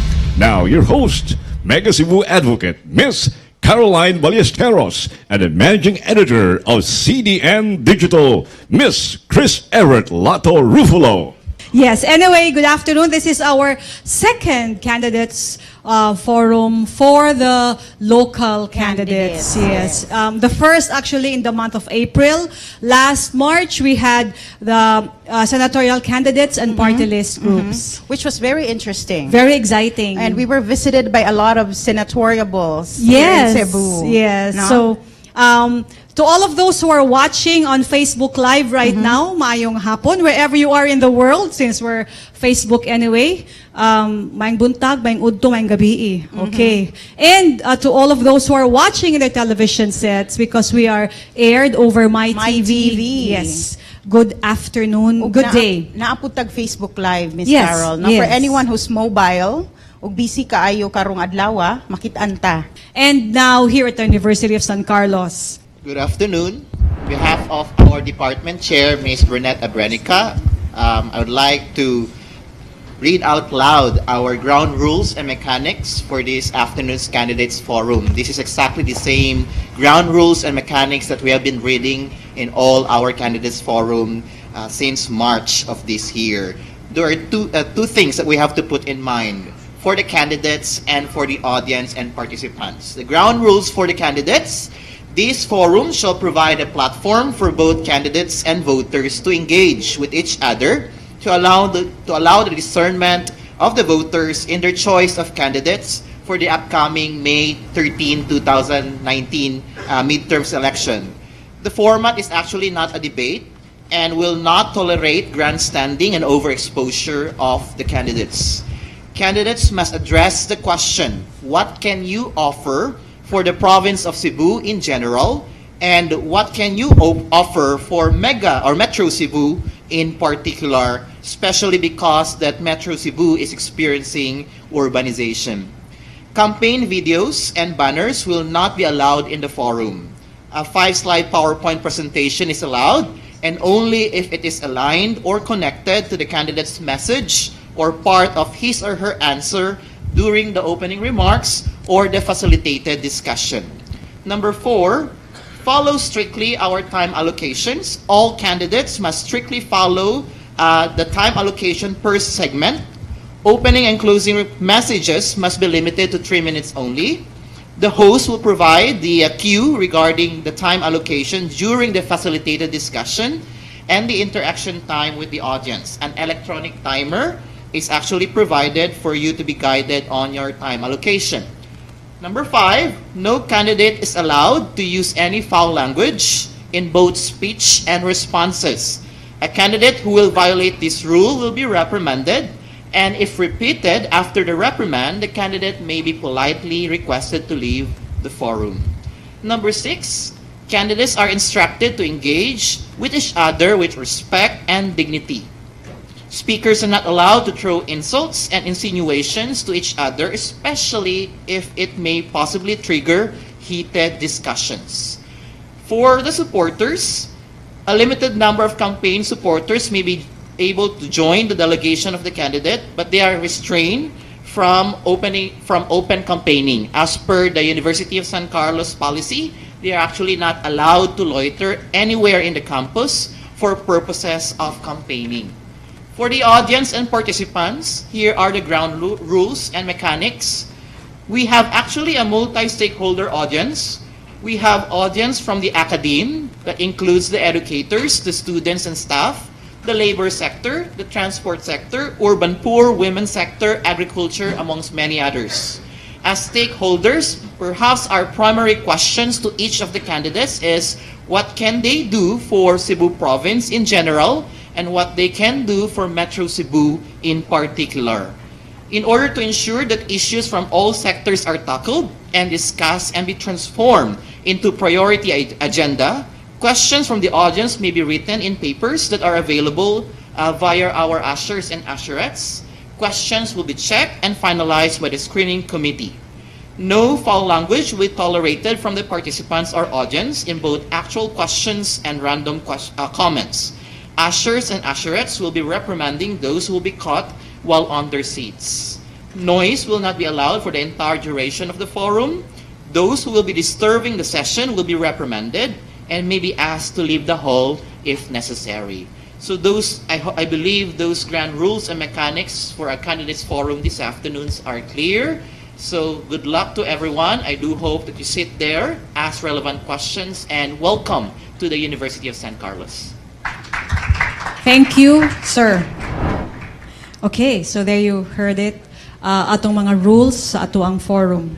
We will not make you wait anymore. We will start with the Vice Governor of Cebu, Agnes Magpale, from the Nationalist People's Coalition. Hello. Hello, ma'am. Over here, ma'am. Okay. And of course, our candidate for governor, Hilario Davide III. Okay, Ragagov. Okay, Ragov? Before we start with, we have the Q&A, ma'am. We would like to give you now your opening statements. I'd like to thank everybody, and especially the organizers, for the opportunity to be heard. And Maayong hapon kanaton tanan. Handa na ba kayo? Oo, syempre. Well, my vision for Cebu is for it to be a hub, gateway to global market opportunities, where the people will be sharing the benefits of the vibrant economy and nurturing ecology, governed by competent, honest officials who will implement projects that will redound to the kalambuan sa tanang Sugbuanon. That's my vision. Simply said, very familiar, to make Cebu an ideal place to live, to visit, to play, and to invest. Familiar. And so with that, do I continue now? Or Yes, ma'am. I continue what I planned to? Yes, ma'am. Well, in 2013, when the governor and I were first elected together, we called for a summit. It was, this administration is very collaborative, consultative, and we listen to ideas, we listen to people. It was a huge summit. It was to feel the pulse of the Cebuanos, the living in the province, of course. And to determine also how we would, divide the budget. So we, the legislators, were also just interested. And this was the result of the summit. What do the Cebuanos want to prioritize among the things that they need? Health really came out number one. And second was countryside development. The farmers and the fisher folks were all there. Followed by, of course, education, tourism, peace and order. But let me say, because I think the governor will have a lengthy discussion on this. So, sa tinuuray lang, natuman namo ang among tanang mga saad based on the 6-point agenda that we promised. I'll just go lightly because I'll talk more on social services. I will leave the infrastructure to you. But regarding health, kaganinang buntag among nadunggan nga ni-deteriorate ko ang services sa health. No, as a matter of fact, we have upgraded 4 district hospitals into provincial hospital capability. Karkar, Danao, Balamban, and Bogo. And if you go far north, you will see in Bogo, there's a new structure going up. And these hospitals now have the capability to do major operations. We do free knee surgery, cataract. Balamban can do a lot of knee surgeries, cesarean sections. And that's as far as the 4 provincial hospitals. But we have not finished. There's more to be done. Now, in the area of education, I'd like to mention this because, again, it has been mentioned that we have not done anything. We have actually built 74 2-classroom buildings, elementary school buildings, and turned over to the local government units, to DepEd rather, to DepEd. The second, which is the longing of the farmers and the fisher folks, we continue the farmer scientist training program. Thousands of farmers and fisher folks have undergone this scientific training, and there are now, I can mention 3 towns and 1 city that said that they have improved their yield by some 400%. San Fernando, Danao, and I think there's one in the north, is it Bourbon? In the area of tourism, Cebu is now a destination. We are #1 destination outside of Metro Manila. We would like to share the bounty that Cebu City is now enjoying, meaning we in the province, we want to entice these people to go to the province and enjoy. In fact, when I said earlier, people enjoying the benefits of the vibrant economy, but also nurturing ecology. That's what I meant. And when I said that the Mother Nature has so blessed Cebu with beautiful beaches, waterfalls, rivers. You've heard of the canyoneering, of course, and so on and so forth. So with that, I say now that among natuman ang among gisaad, pero doon na pay daghang buhaton. And I'd like to say that kung buligan sa kahitasan, I would say that I will continue the 6-point agenda which we started with the governor. So it's going to be 6+, because I will now focus on the provincial roads. It's true, provincial roads are in such bad shape. Well, the previous administration really asphalted more than, I don't know, hundreds of kilometers of provincial roads, but with very poor base preparation and very thin asphalt. They're now in a very sorry state. So I will be focusing on the provincial roads because the hospitals will by then almost finished. The classrooms maybe also, and of course the social services will continue. I'd like to talk lengthily on social services because it was also mentioned that this administration really took care of the vulnerable sector of society. When we started, Gov said, he'll take care of infrastructure, I'll take care of social services. I think for the longest time, we never had a women and children development center, meaning a place where we can put our victims, women and children victims of violence. It was only under the Davide administration that now in Sudlun stands a beautiful bungalow with a training center for women and children victims of violence. We have a CICL. In fact, we will have 3 centers for children in conflict with the law. In 2013, my first request from the governor was to accept a JPIC San Carlos, a JPIC project. It's called My Home. It is located in Consolacion, and that's where we put our children in conflict with the law, ages 11 to 14.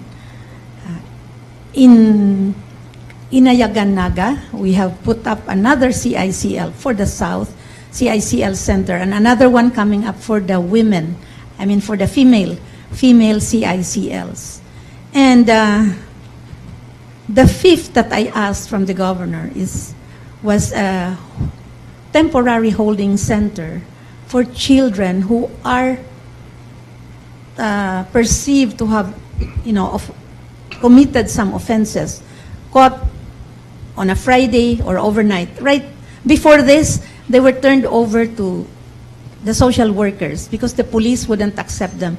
They cannot be placed in jails where there are adult offenders.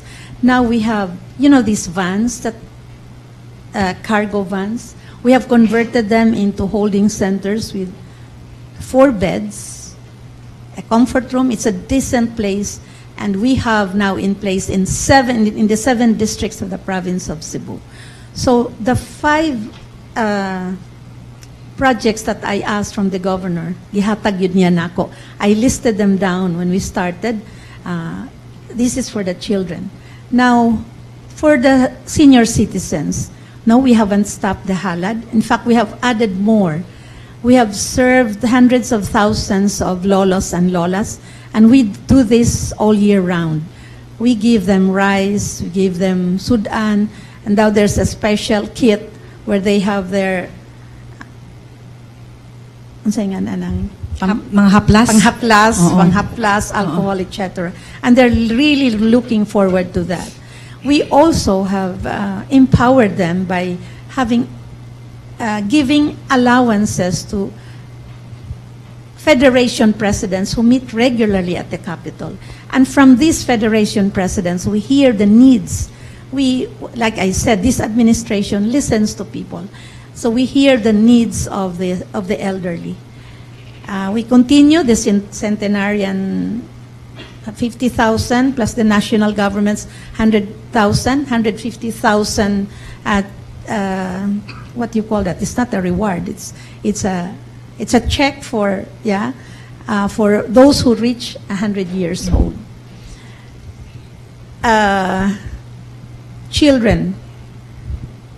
We have rescued, I cannot even remember the number now, children who have been victims of cyber pornography.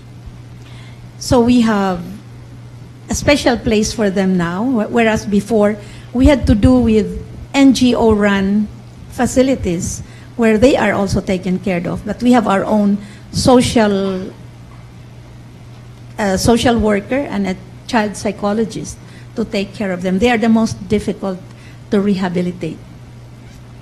So for social services, I think we have done pretty good, and that's it. I will just wait for the questions. Yes, ma'am. Yes. Thank you, ma'am. Governor Davide, for your... Yes? Yes, you may stand. Oh, You may thank go to you. the podium. Let me just thank the organizers of this forum for having us. Mas maisa yun yung magklaruhay ta. Sa tinuray lang, para na ako kining eleksyon ang umabot. It's a choice between Nuway Claro, sama sa Baliliw sa ICC, o Claro, ang hunahuna ang buhat sa tinuray nga panerbisyo sa mga atong mga subuanon. When Agnes Magpale and I began our journey in 2013, she as Vice Governor and I as Governor,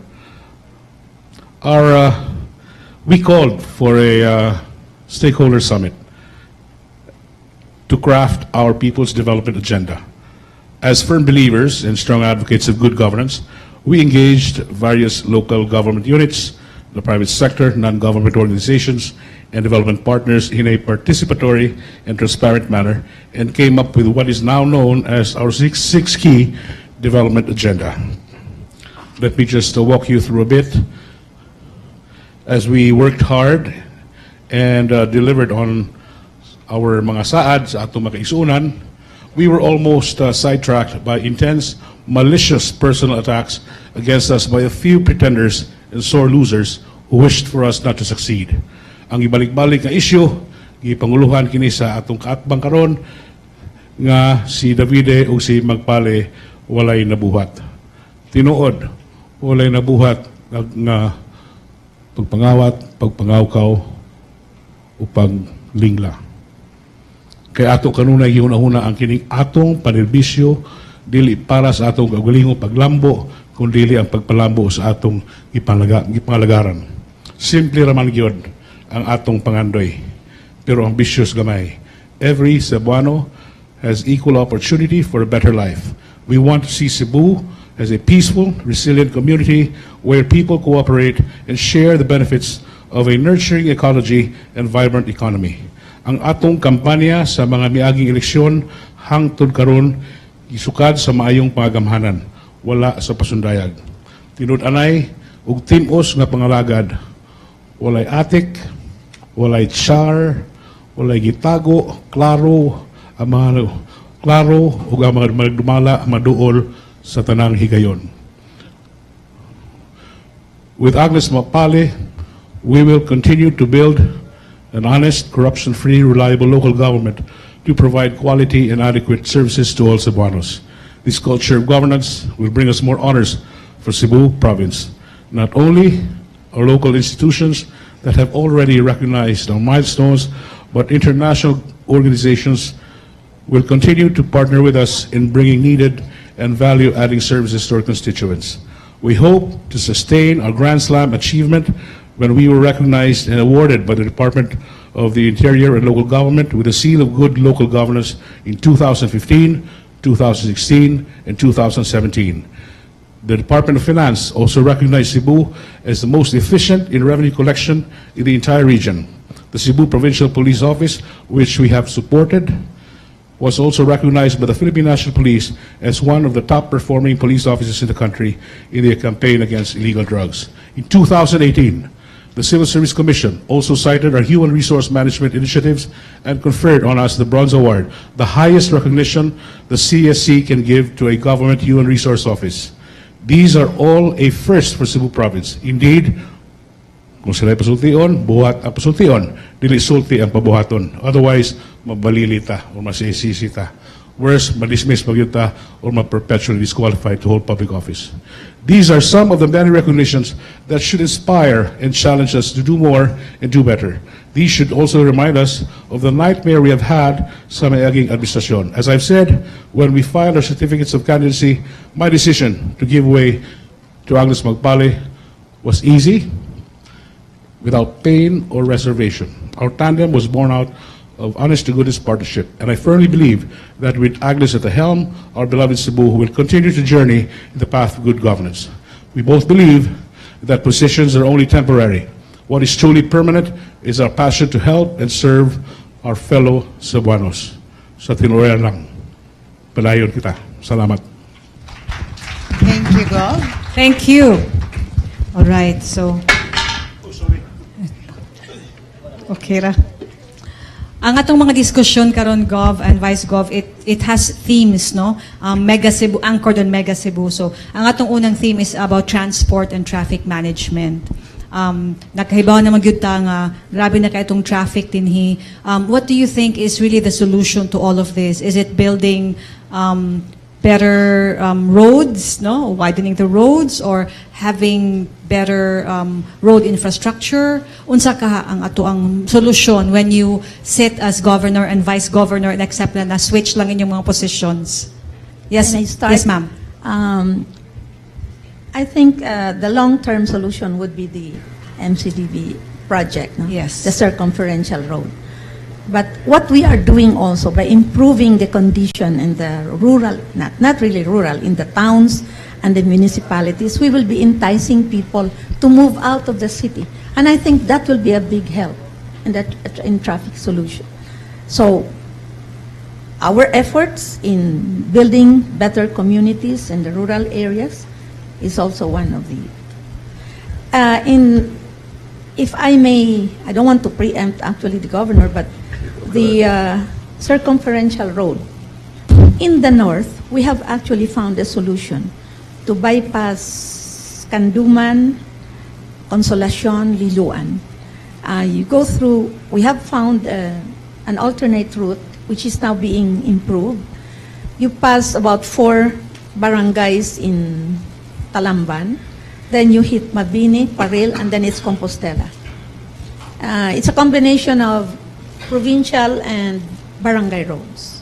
So if that will be improved, and I plan to really widen it, light it up, because that will be a solution to the massive traffic problem along Mandawi, Consolacion, and Approved na ng atong circumferential road. it will be part of the circumferential road, I was told. Okay, okay. Ma'am, when you mention you move out of the cities for countryside development, you're already doing that. But most of the questions will be, kung ang mga tao dito ra, unsa man ilang panginabuhi. So naabay tay programa ana? Yeah, maumang gani na nga we have the CIPO,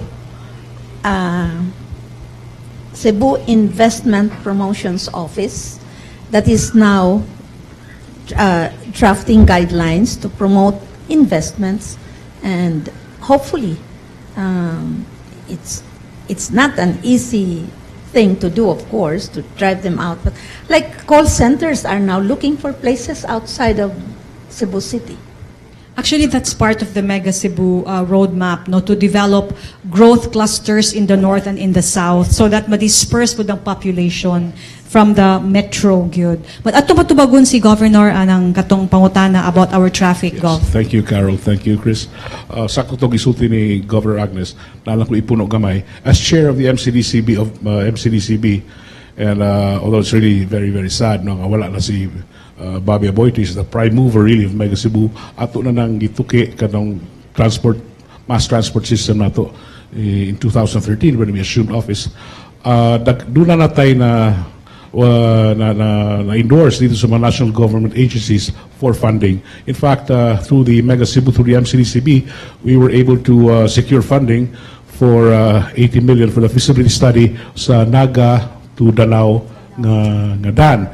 And I think it was last month man tingali nigawa sa newspapers nga nagisugda na ang phase 1 ini ang Naga Milanilla section, if I'm not mistaken. And but ang problema yun actually, what would really help solve this problem na itong traffic, very horrendous traffic problem na ito, is really the cooperation of everybody. The cooperation of all LGUs. That's the key in the private sector, of course. And katong JICA studies that were presented to us Mega Cebu, para nako dako kay ito very very useful kato. Ang problema lang yun ini ang pundo. More maging problema yun nato ang funding. Even LGUs are naglisod po because mo yun ang pag-fund ini mga dagko kayo nga mga projects sa road infrastructure. But we are not giving up. We continue to discuss this in our meetings Mega Cebu, and gani is in our last meeting. I think it was the first quarter meeting last February. We asked the DPWH and other national government agencies involved in this huge project sa Tungdan nga magtinabangay lang yuta ang kinahanglan lang nato o kining na ay someone really to bring this to NEDA para mahatagag priority kini. Let me just inform everybody here na during sa time ni Bobby Aboitis and kami ang katong members sa MCDCB, active man kay kita, we have not been remiss in our responsibility. We have always endorsed to the national government agencies, principally NEDA, kining atong mga projects, especially kining sa atong road projects to solve really our traffic problem. Now, on the part of the provincial government, we have a focal person already na nag-atiman ni ining problema din sa Metro Cebu. After the atong grabe kay nga traffic sa Milanilla in December of 2018, if I'm not mistaken, or 17 matingali, we called a meeting yun sa mga concerned agencies and the LGUs. And our focal person, si Mr. Tumulak, had been very, very helpful. He is continually assisting the LGUs in training and even giving seminars or workshops for traffic enforcers in Metro Cebu. Okay. Thank you. Thank you, Gov. The road that you mentioned from Naga to Danao, are we going to see it in our lifetime? How soon are we gonna see it? The second phase, which is from Mandaue to Danao, as I mentioned, yes, definitely we will see that. It's already there. I mean, we pass there most of the time. Ah, really? Okay, but anyway, this is part of the JICA roadmap study, Gov? Yes. All right. So anyway, ang problema masagod sa traffic, if I may just add, people cannot just expect the government to do it. It's appeal pudta kanabang saktong pag-drive. Yes. Sometimes you have drivers who don't know how to drive, kay pataka lag hunong stunga. Diba? So that also adds to the traffic. And also the passengers, Miss Carol, kay ang ganahan man po door to door. Mao na lagi ato kay hunong sa ako ang Yes. tugkaran gyud. We should encourage them to walk. In other countries people walk. Yes. Anyway, ang ilang masagong pangkuan pod is ganahan sila mulakaw pod Vice Gov, pero ang problema nila why kalakwan kay walay sidewalks because ang sidewalks giparkingan naman unya mga ego in town, no? O Miss Carol, kani pong mga motor adto na sad moagi sa sidewalk. Yes. No? So Kando ang mga estudyante. dako kay problema actually in other countries like in Taiwan for example, ang ilabi tong sidewalk colored gid na siya, no, nga adto wa mo agi dito bataw ra gyud. Okay. And as patakag labang, and I remember one of the first things our focal person did, si Joy, was to visit schools along the schools that were built along the highway and gave lectures to the students. I was privileged to join him in 2 sessions being Glanilla. When after recess or dismissal time and they cross the street, magdagan mga bata pa, so to avoid accidents, That's one of the things that Joy did. And yes, I think I asked to join the 2 sessions. Okay, that's interesting. So we go now to, well, of course, road improvement, and this is being done already. There are some areas lang yun, hindi na gid siya madag-expand pa, no? Kay kanang, what is your opinion or sa inyo mga thoughts on the BRT? Gov. Yeah, so BRT as early as 2004, when I was still a councilor of Cebu City, nahibalo na ko alam mo ang baby ni Mayor Tommy Osmeña. I support that. Ambot na kanong nadugay kaayo, ako nahibawan doon na lang approval sa World Bank mantingali. I don't know, I just don't know why nadugay, gibabagan mantingali usa ka some public official, but I believe this should be implemented already. It's taon-taon na yun. This will really help decongest also the traffic here in Cebu City, which is really the center yun, no?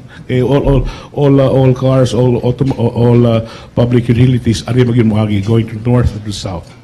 Ma'am Agnes? Naka-i-share, ma'am. Yes, I also support the BRT because it's almost ready. And we have to do something.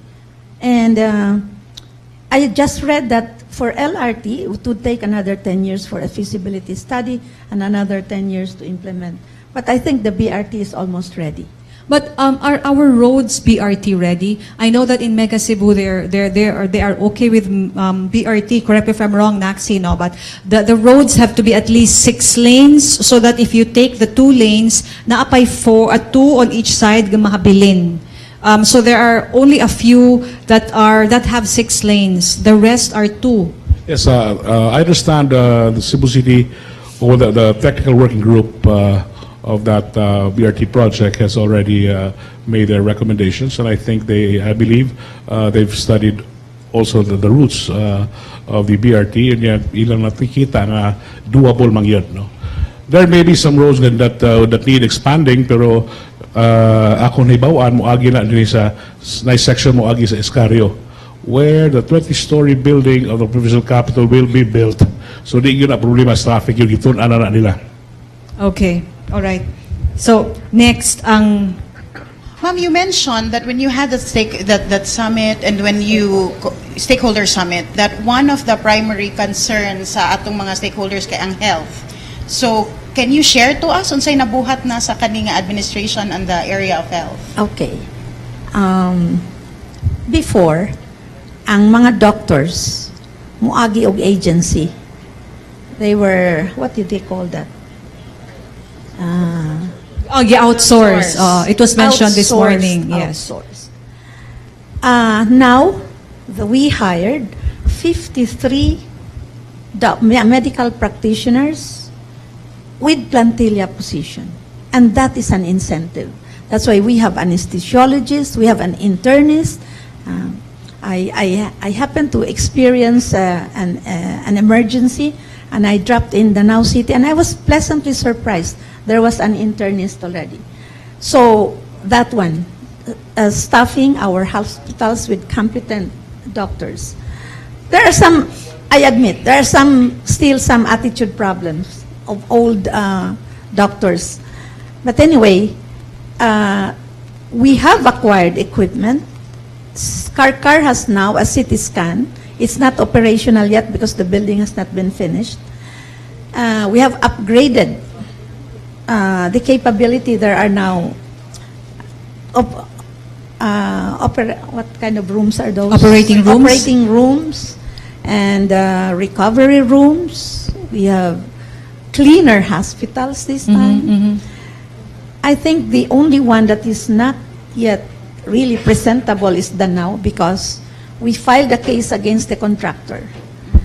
The previous administration hired this contractor, left the hospital unfinished, and he was even overpaid by some 8 million. I actually was able to locate him. I brought him to the governor, and I do not know. I said, Gob, can we just drop the case and let us finish the hospital, because we already have the money? And the governor said, no, we cannot drop the case. COA will run after us. The case will continue, but we will finish that. Going to waste management, no? Ang napangutana the timing na abot ni pangutana sa ato ang audience. Cebu's garbage problem is serious. What would you do? What do you think you would do with the lack of landfills? We acquired a property in the north, that's Carmen. Actually, that was acquired during the previous administration. But there seemed to be an opposition from some residents. I think they only need an assurance. The governor actually visited a landfill facility in, where was that called? In Tacloban. And it's safe. Now, I will let him talk about that now. Sige. We intend really to build a sanitary landfill in the provincial government's property in Carmen. Gani, under a PPP arrangement with a company. Gani, niagi na gini, it went through the process already. Our PPP committee already submitted to the terms of reference after negotiations, after discussions with a provider. And then it went through a public consultation under the committee of board member Miguel Magpale. And then there was some opposition, I was told, sa akong nabasahan pod, but these were answered by the provider, and hopefully masugdan ka na ang kanang sanitary landfill. And by the way, this project is exempt from the COMELEC's prohibition against public works projects because PPP man eh. Doon na may klaro exemption ani sa COMELEC. So ipadayon tani, hopefully. And then kini, we saw the need really to have this landfill, sanitary landfill. This is not a dump site, by the way. Landfill yung kini because ang clamor sa mga LGUs, some even have received already notices of violation from the DNR. Some, in fact, I don't know if gikiha na ba sila sa Office of the Ombudsman kaya wa sila solid waste management facility. So this is our way really of helping the LGUs pod. Kini sa Danao, kini sa Carmen for instance, kung mahuman kini ang mga LGUs doon na in the north, doon na kalabayan sa ilang basura dito, landfill. So ang equity sa probinsya ini ang yuta, and then ang technology, ang tanang pagpangulikta sa garbage ari sa provider nato. So hopefully madayon kini. And we hope to establish another one for the south. Pero wa pa yun eh. But besides ana, we are also giving assistance to LGU sa ilang MRF kanang material Recovery facility. materials recovery facility. How soon would that sanitary landfill be operational? Pamangyo na ron kay it's still napaman is the ball now is the provincial board, and hopefully mahatagan tag authority to sign the agreement between the provider and the provincial government. We move on to another topic. Yes.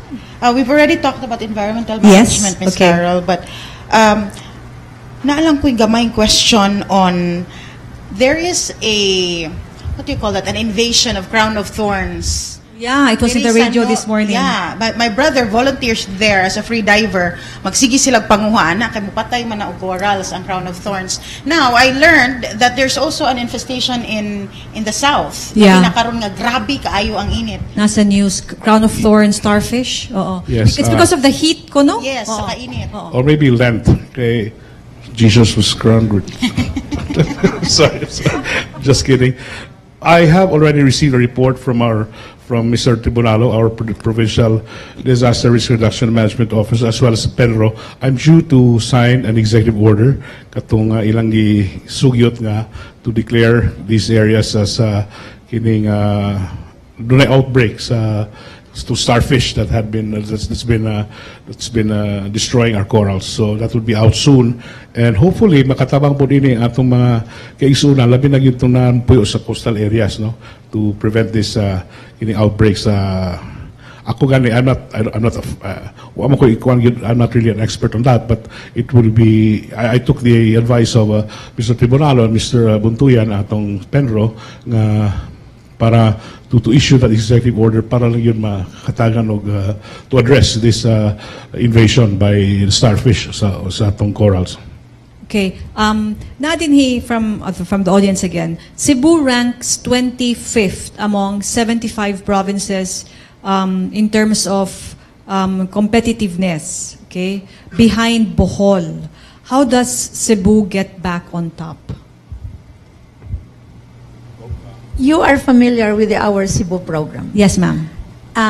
Ang lalawigan, ang naglangkob sa lalawigan, ang mga towns.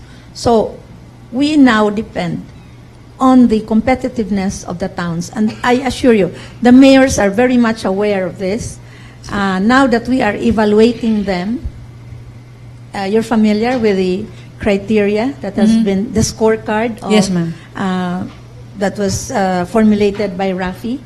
I think this is going to be a big help.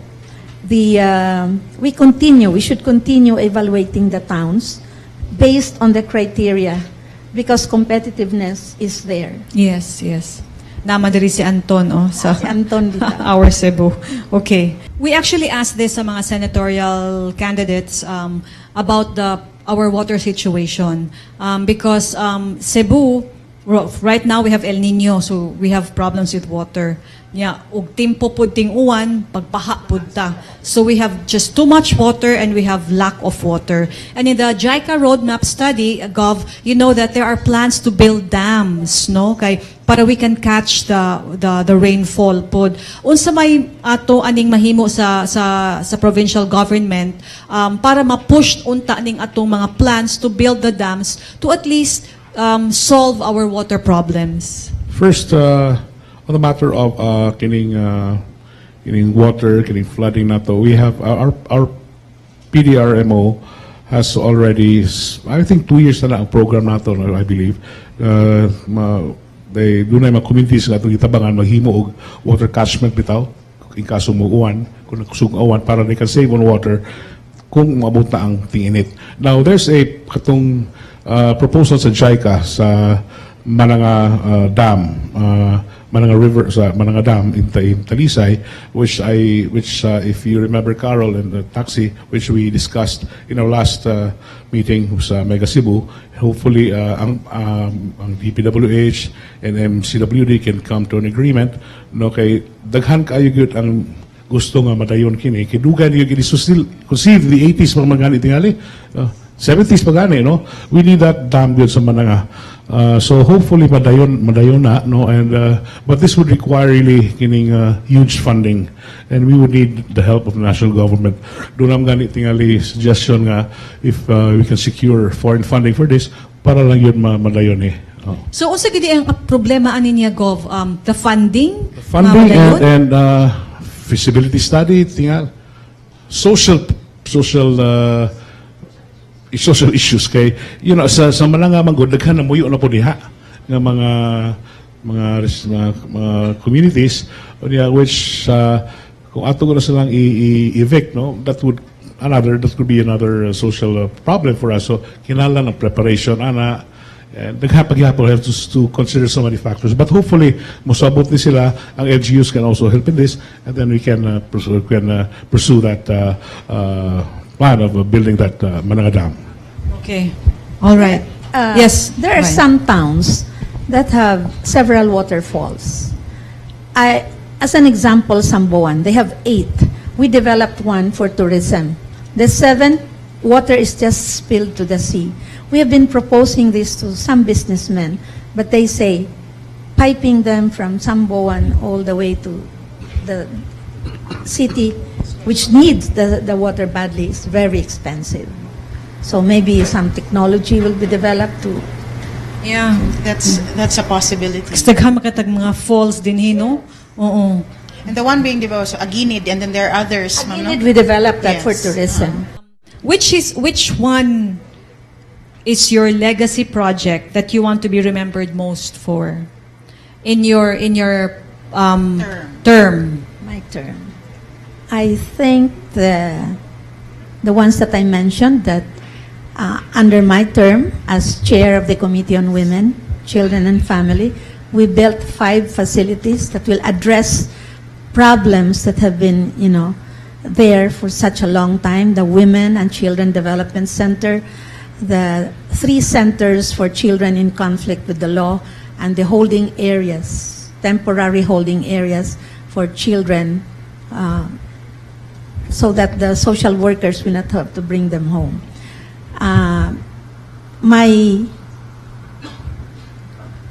I have to thank the governor. I have a scholarship program called Paglaom. Right now, we have 1,375. This is actually our third year. And this scholarship is so unique. It's not for the valedictorians, salutatorians, who can always get a scholarship. These are average students, but who are very, very poor. And thousands are applying for this. And what's unique about this is, aside from free tuition, well, of course, state colleges and universities have free tuition now, but if they want to go to San Carlos University, if they want to go to UC, we subsidize in the amount of 10,000 their tuition, but every month they get 1,500 pesos for transportation, for food, whatever.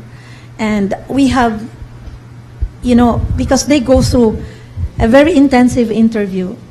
I have actually 10 interviewers because they have to. We need a social case study. We have to have the assurance from the social worker of the municipality that they are indeed indigents. And so with that, we have graduated 58, I think. And like I said, they're average students, but we had 4 cum laudes. And they went through leadership training in the Cool Camp. Cool Adventure Camp. Yeah. Yes, the picture is there. Yeah. Oh. Sir? Yeah. Ako, may gumuna-huna ng legacy. Ang ako lang tayo. My prayer always, every day, Lord, make me a good servant. Make me a good servant as I go about my public work. Bakit ako may lumantang? I would say, I did my best to really serve the people of Cebu. Mauragid ako yan, kung na mahinomdom. Unya, kini pong kuan, kining makaingon po sa gil sila nga naay nabuhat si Davide. How is your campaign sa kaning mga towns nga bailiwick sa Pikas? Mga panyaw nagyapon me. No, we're not. Kumusta man go? May man nay. Amor po to, katulad po doon namin mga katulad doon we have allies in these towns na ila kuno but di mo kumutuan nga this is his country or her country and ana bitaw. We just go there and doon naman may katungod po because we are the incumbent governor and vice governor of the province and we have every right to go to these places where we want to campaign and to tell the people what really concerns them and the issues, no. Ang sakit lang yun kini bitong ilang mga akalang inong tangaway na buhat ba. Of course, we expect sila kay since they're challengers. I was in their shoes before when I challenged the former governor katong in 2010. Ako po iniingon niya nga way nabuhat. Pero kato siya di as issues katong balili o sa isisi diha naman to. Can you expound on that, Prof? Can you expound on each balili, issue? Have to, you know what? I don't know if everybody here knows na Governor Agnes's adversary has 4 cases ng tingali pending. 1 in the Sandigan Bayan and 2. Well, she has already been adjudged disqualified to hold public office sa administrative aspects sa usa ka kaso, but she has appealed her case, which is pending, of course, the decision by the Court of Appeals. But wala gina ba usahay bitaw nga she had 9. Would I not be kining violating your rules? Kining sa katong isulti ni Did ko if I say something ko Okay lang siguro. Okay lang. Now these cases are very serious. I hope kining ang Cebuano electorate would seriously study these, no? Ilang yung tanawon yun ba, no? She had her chance. She had 9 years as governor. Unya para nako mo gini akong nasa akong tinuntuhan yung sumanon. Balili, Sisi, unya maingon siya nga when she left office walay utang probinsya. Siya naman siya. Pero when she left office, she left around almost nearly 800 million nga utang. Niya kinsay nagbayad ang administration namo ni Governor Magpale. I had to talk to these contractors who were contractors or suppliers who were already, naningil na nato. I met them. I told them, I won't be paying you. The provincial government won't pay you any centavo because kini mga projects that were undertaken with the previous administration dunay flow, wala mo agig sa provincial board for authority. So I just told them, please just sue us, and if the court says nga liable with the provincial government, then we will pay. So we were sued. Upat or five companies sued us. And niabot ni Court of Appeals until nagka-compromise. And so we paid. It was based on the compromise agreement. I was authorized by the provincial board to enter into that compromise agreement. That was it. Muna usahay, kanang pungot yun lagi kayo paminaw ba, ingon nga, way utang, so utang, ang probinsya may gabayad. 800 million, 788 million actually. But we paid 500. Let's talk about the CICC, Gov. I'm happy Mandaue bought it for 300 million. Okay, when we assumed office in 2013, I announced to the Cebuanos that I won't be paying any single centavo to fix that building. And after the earthquake in 2013 and Yolanda in same year, niguba yung mayon, samot yung kaguba. So we said, let's sell it. Dahay among ikonsulta nga developer, ingon siya, if you were to buy this CICC, pero yung bayad, wala ko ba scrap at scrap, kung bayad ano eh. Thankfully, Mandaue City offered to buy it for 300 million. Sila may mas dunay, I think, preferential right because the land on which the building stands belongs to Mandaue. So are you happy to get rid of it, Gov? Of course. But according to was this Congresswoman Gwen Garcia this morning, she said that after Mandaue bought it, it was sold to another private person, a private company? Well, I don't know. That's already between Mandaue City and the private company. Okay. Let's talk about the resource center. Yes. Since Oh, this good. morning, yeah, Good. Yes, let's yes. we'll Thank give you. you a chance to also talk about it so Yes. people will All right. understand. Now, Yes. Kining 20-story resource center, which we hope to build beginning, we already had our groundbreaking last February. After the earthquake in 2013, naguba gina. This was the Bureau of Agriculture Extension Office, BAEX, beside the provincial capital. Naguba gina siya. It was declared unfit for occupancy by the Office of Building Officials in Cebu City, and even by professionals, by architects, by structural engineers. And this used to house some offices of the provincial government, and even the post office before. Nagani dias loyo pod ang COMELEC, itong provincial COMELEC office. So we said, unsao man tani, let's think of something para po to replace this old building. Kaya if we retrofit it, if we demolish this, unsa man ito ikapuli.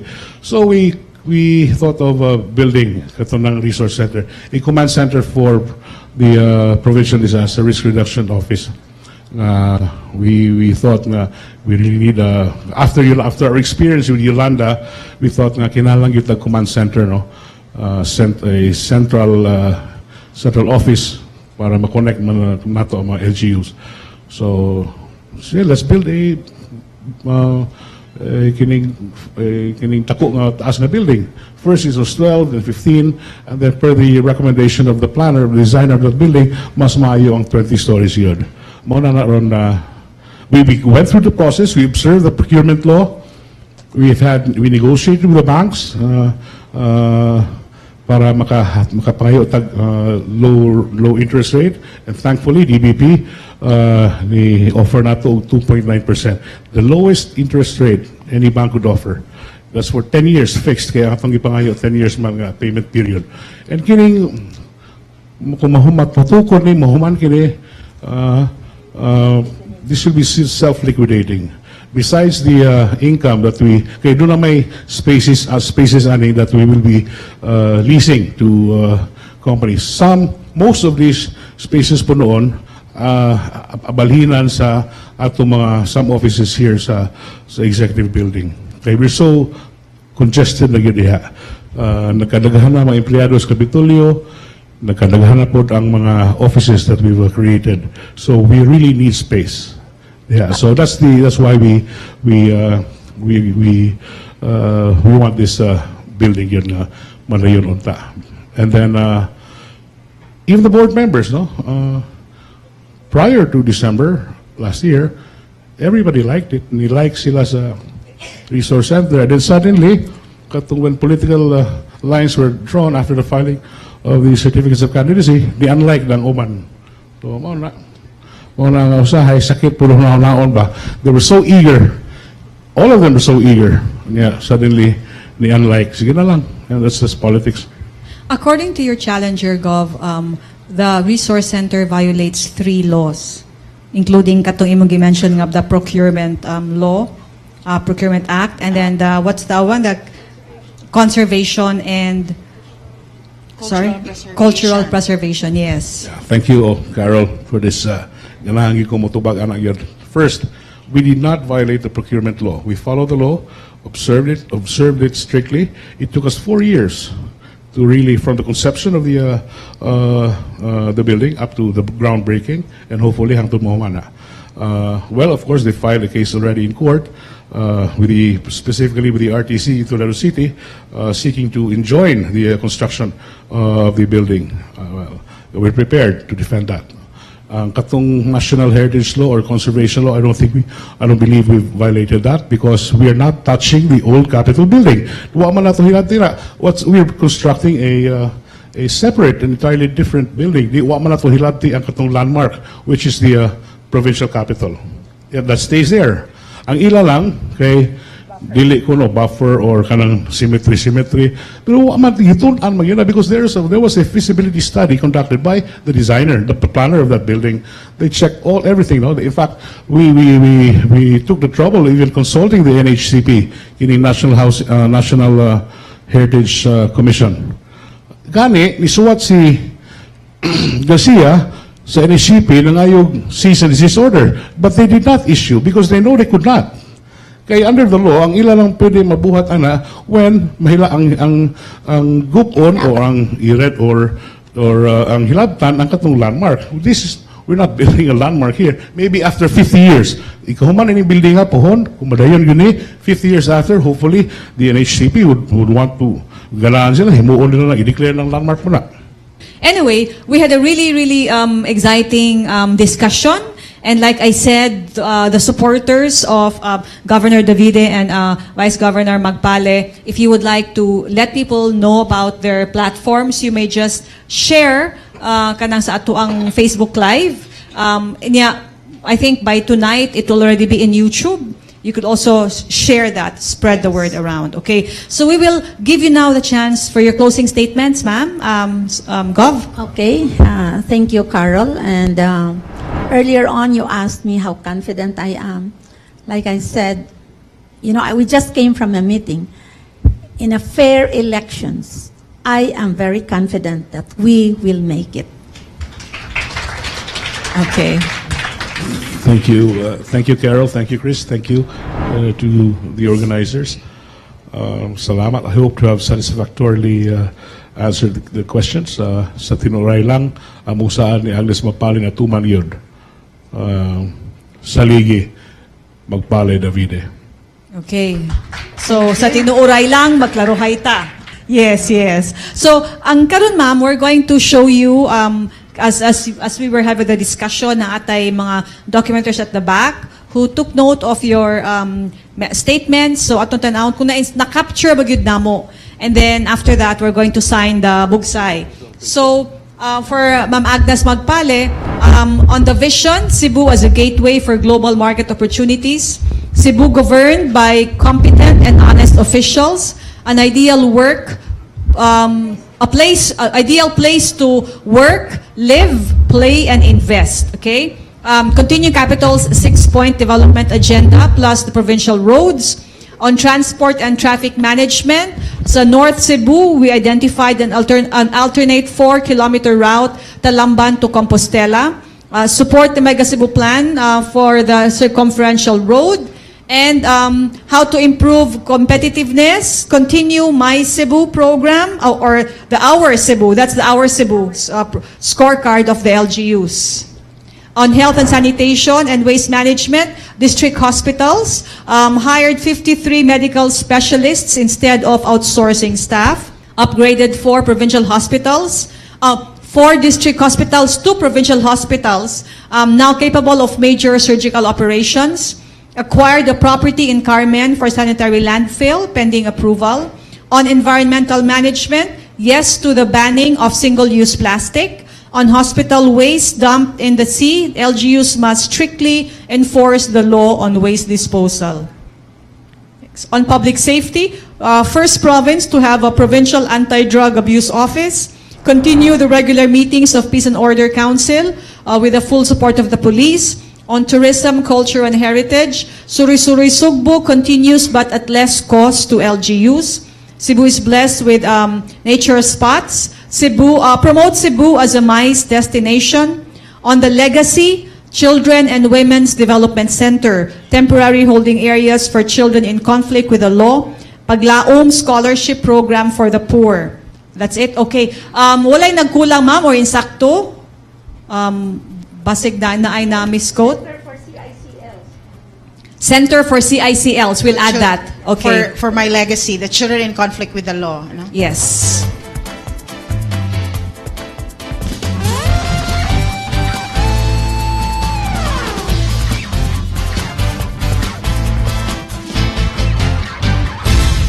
Thank you. Okay. Now for our vice gubernatorial candidate, sir, amo lang basahon, sir. Agenda on transport and traffic management. Key is the cooperation of all LGUs. There's a JICA plan is a big help, but still looking for funding, endorsing road projects to NEDA, and you're saying yes to the bus rapid transit or the BRT. On health, sanitation, and waste management, there's a proposed sanitary landfill in Carmen. Maybe in the next 2 years, it's going to be realized, pending approval of the provincial board. And continue to upgrade district hospitals to provincial hospitals, hopefully, and the move to combat dengue. On metropolitan management, you said that the Mega Cebu Authority bill in Congress is a good start. Next. Okay, there. On the drug war. No to extrajudicial killings or killing defenseless suspects, but it's justifiable if the police have to defend themselves. On controversies, Gwen Garcia CICC and Balili cases are serious. And then Garcia left an unpaid debt of 788 million pesos to contractors. You're happy to get rid of CICC by selling it to Mandaue for 300 million pesos. There's a proposed 20-story resource center and for a post-Yolanda disaster headquarters, since capital needs more office space and it has the lowest loan interest rate. And you clarified that you did not violate the procurement law or the heritage law because you're not destroying the existing Capitol building, and you're saying no to federalism. On environmental management, you will soon sign an executive order about the outbreak of the crown of thorns in the coast of Cebu. On water supply, there are many factors delaying the new Mananga Dam because of its social impact. And there's a delayed provincial water code that's supposed to create local water councils and identifying sources of water, and you're waiting for the public hearing debate. And as to your legacy, you're not thinking about legacy. Instead, your prayer is that you'd be a good servant. Good? Okay? Sir? Okay, thank you. And here's sa tunga, Gov.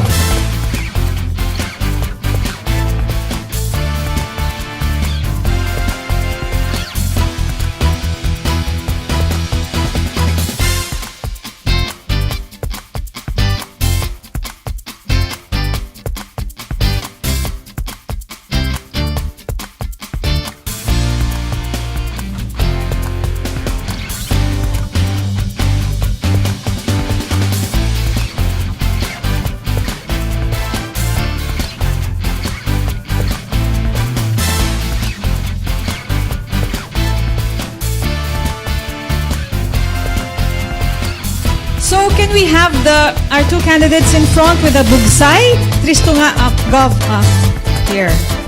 Let's give a big round of applause to both Governor Davide and Vice Governor Magpale. We would like to announce, of course, that on Monday we will have the Mandawi City mayoral and vice mayoral candidates as well as the legislative candidates. This will be in the afternoon. April 10 is for Lapu-Lapu, Consolacion. April 22 is Danao, Liloan, and Compostela. 24 is Carcar, San Fernando, and Cordova. 26 is Naga, Minglanili, and Talisay. And finally, on the 29th, it's with Cebu City. So please check your FB site of Mega Cebu Candidates Forum for more updates. Thank you very much for joining us today.